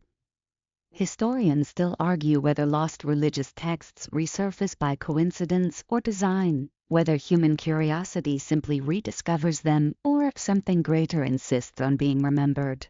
You smile quickly. Maybe both. You keep walking. In a half-buried corner of the ruins, you find a clay amphora, cracked open, filled with brittle scroll fragments. You pick one up. The ink is mostly gone, but a single word survives, Orin, the old term for divine inspiration. A Celtic poet once described it as breath that thinks. You roll the fragment gently between your fingers. Breath that thinks, that's what you felt in the cavern, wasn't it? The word inhaling took you. You slip the piece into your pocket beside the bone shard and move on. By the time the sun begins to sink again, you reach the road. It's faint, worn by time, but leads toward civilization, or something like it. In the distance, faint lights shimmer, a small town maybe, or a camp of archaeologists. You head toward it, drawn by instinct more than choice. When you arrive, you find tents flapping gently in the evening wind, tables cluttered with pottery shards, notebooks, and empty coffee cups. The researchers have all gone to sleep except for one figure sitting by a lantern, sketching in a journal. You clear your throat softly. The person looks up, a woman with dark curls and sharp, kind eyes. "You're late," she says, smiling faintly. You blink. "Do we know you?" She gestures for you to sit. "Not yet, but I know that look. People who've seen it always look like that." "Seen what?" "The chapter." You freeze. She keeps sketching, her pencil scratching softly across paper. "It never stays hidden," she continues.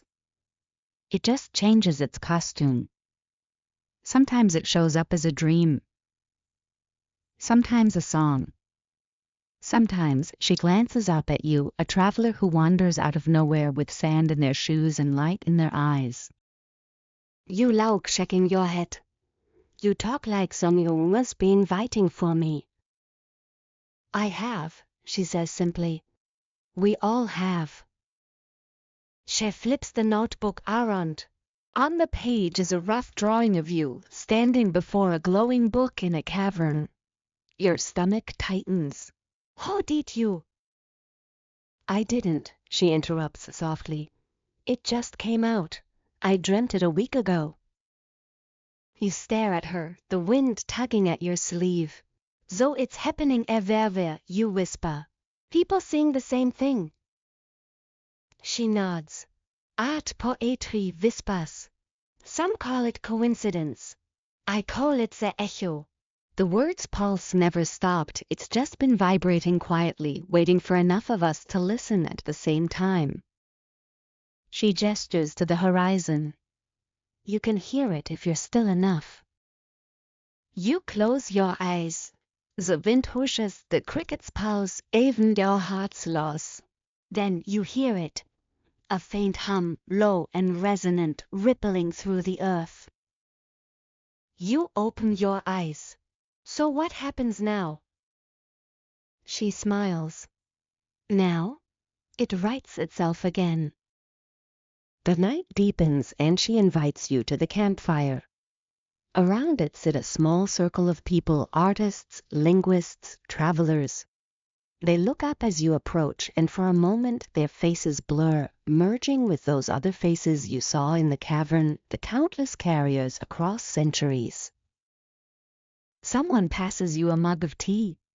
Another hums softly under their breath, a tune you almost recognize. It's the same rhythm the book made when its pages breathed. You sit down and the woman beside you asks, "Will you tell it?" You hesitate. "I don't know if I remember it exactly."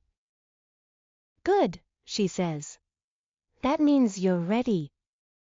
You take a slow breath and begin to speak, not reciting but describing, feeling the words unfold naturally. You talk about the desert, the spiral, the light, the way the voice sounded like mercy. The group listens silently, eyes half closed. Someone starts sketching. Another records the sound. A poet murmurs phrases to themselves. And you realize this is how it spreads. Not as a book, not as doctrine, but as resonance.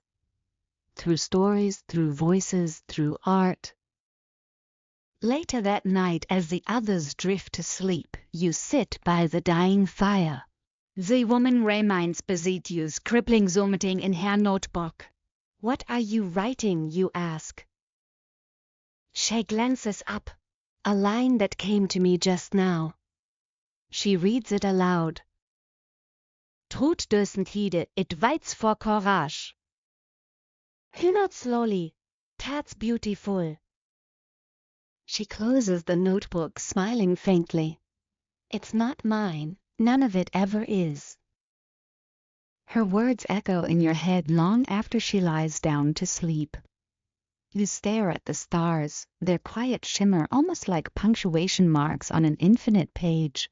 Somewhere up there, maybe inside you, the forgotten chapter still hums, changing shape yet again.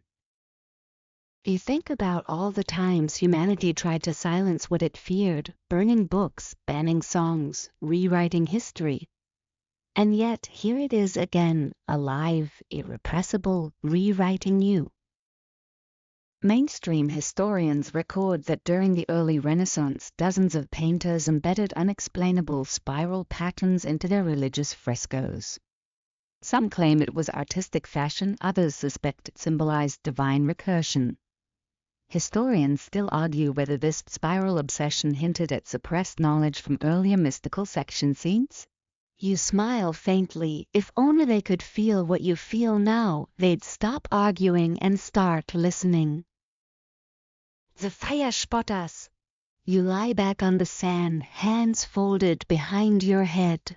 The sky seems closer than ever. Somewhere in the wind, a chill's Laubhäter flutters, familiar, joyous. You imagine him again, the barefoot boy with the clay tablet, etching new beginnings across the horizon. You whisper into the night, keep writing. The wind answers, carrying your voice far beyond the dunes, past the reeds over the sea, wherever the next dreamer waits to hear. Dann spill's over the camp like a sich. You wake to the sound of boiling water, the smell of coffee, and the murmur of voices that sound too gentle to belong to this century. The archaeologists are stirring, stretching, already brushing sand off notebooks. For a moment you just sit there watching sunlicht quell across the dunes gilding evergreen. It feels like time itself is exhaling, like the long journey that began in darkness is now dissolving into warmth. You reach for your bag, pulling out the bone shard, the clay fragment, and the blank tablet the barefoot child gave you. They rest in your palm like old friends, humming faintly. You don't know if the sound is real anymore or if it's simply become part of your heartbeat. Either way, it feels right. The woman with the curls walks over, holding 2 cups of coffee. She sits beside you without a word. Together, you watch the horizon.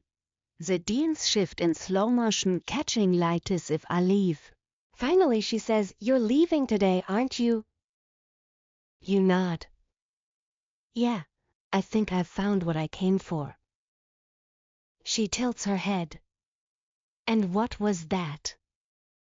You smile faintly. Proof that forgetting doesn't win. She grins. That's all the proof any of us ever need.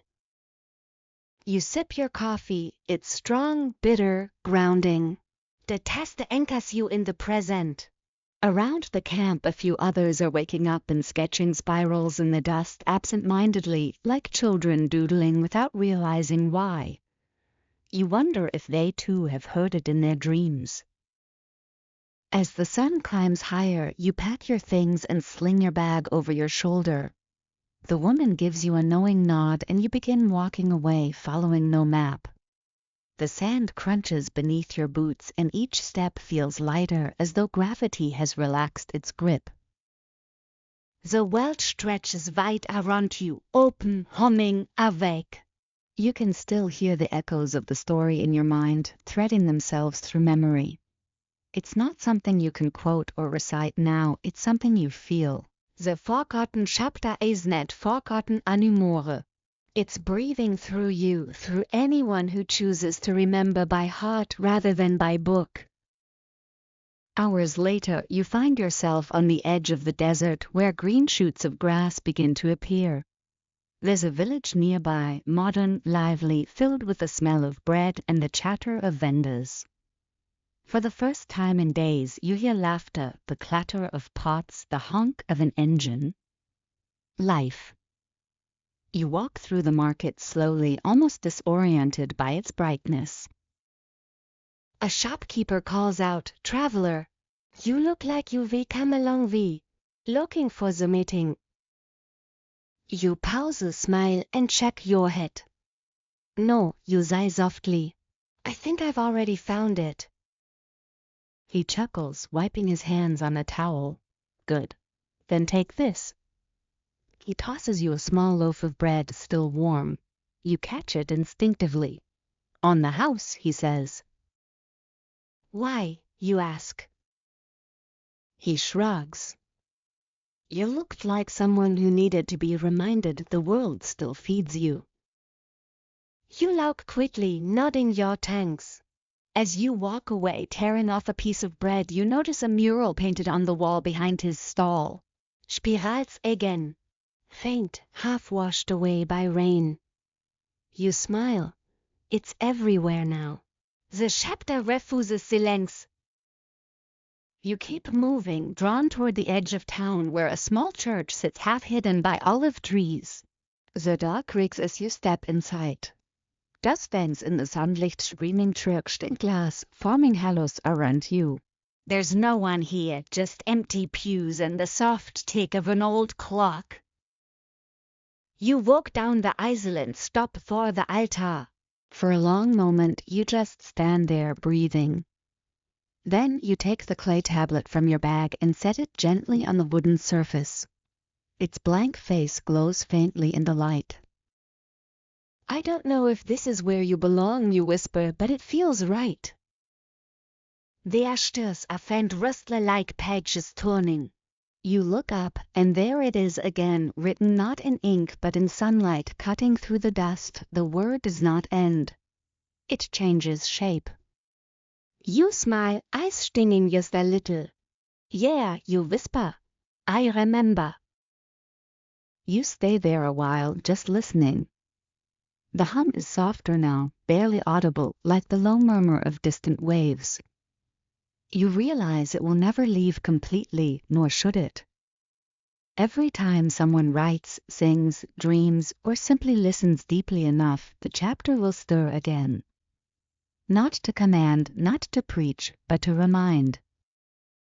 Before you leave, you take out a small scrap of paper and write one simple sentence. "Truth doesn't hit, it waits for courage." You slide it between the pages of a worn Bible on the front pew, then close the book gently. Outside, the sun is beginning to sink again. You sit beneath at the olive tree and watch the shadows stretch. Children look somewhere down the street. A bird lands on a nearby branch, watching you curiously. You grin. "You've been following me this whole time, haven't you?" The bird tilts its head, chirps once, and takes off, spiraling into the air. You watch it go, feeling a calm so deep it almost hums. And somewhere, perhaps not in the sky, but somewhere quieter, you sense the chapter still writing itself. Not on paper, but in people, in their choices, in their kindness, in their tiny acts of courage. Mainstream scholars note that oral traditions often preserve what written texts lose. Historians still argue whether stories that vanish from scripture truly die or simply migrate into culture, reshaping themselves into song, proverb, or myth. You think of the laughter, the murals, the hum, the spirals, and you know the answer. As twilight folds over the landscape, you take a deep breath. The air smells of earth and bread and olive leaves. The wind rustles softly through the branches, whispering something you can't quite catch. You close your eyes. Maybe you're not meant to understand every word. Maybe it's enough to feel it. The hum inside you steadies, quieter now, but infinitely deeper, like the ocean beneath still water. The forgotten chapter doesn't need to be read aloud anymore. It's alive wherever someone remembers to listen. You stand, brush the dust from your clothes, and start walking toward the horizon. Each step feels lighter, freer. The road bends, the air cools, and a single star flickers above the fading sun. You whisper one last thing to the wind. Thank you for not staying silent. The wind answers by carrying your voice forward, merging it with countless others, whispers, songs, stories, each adding their breath to the same endless word. And so the chapter continues.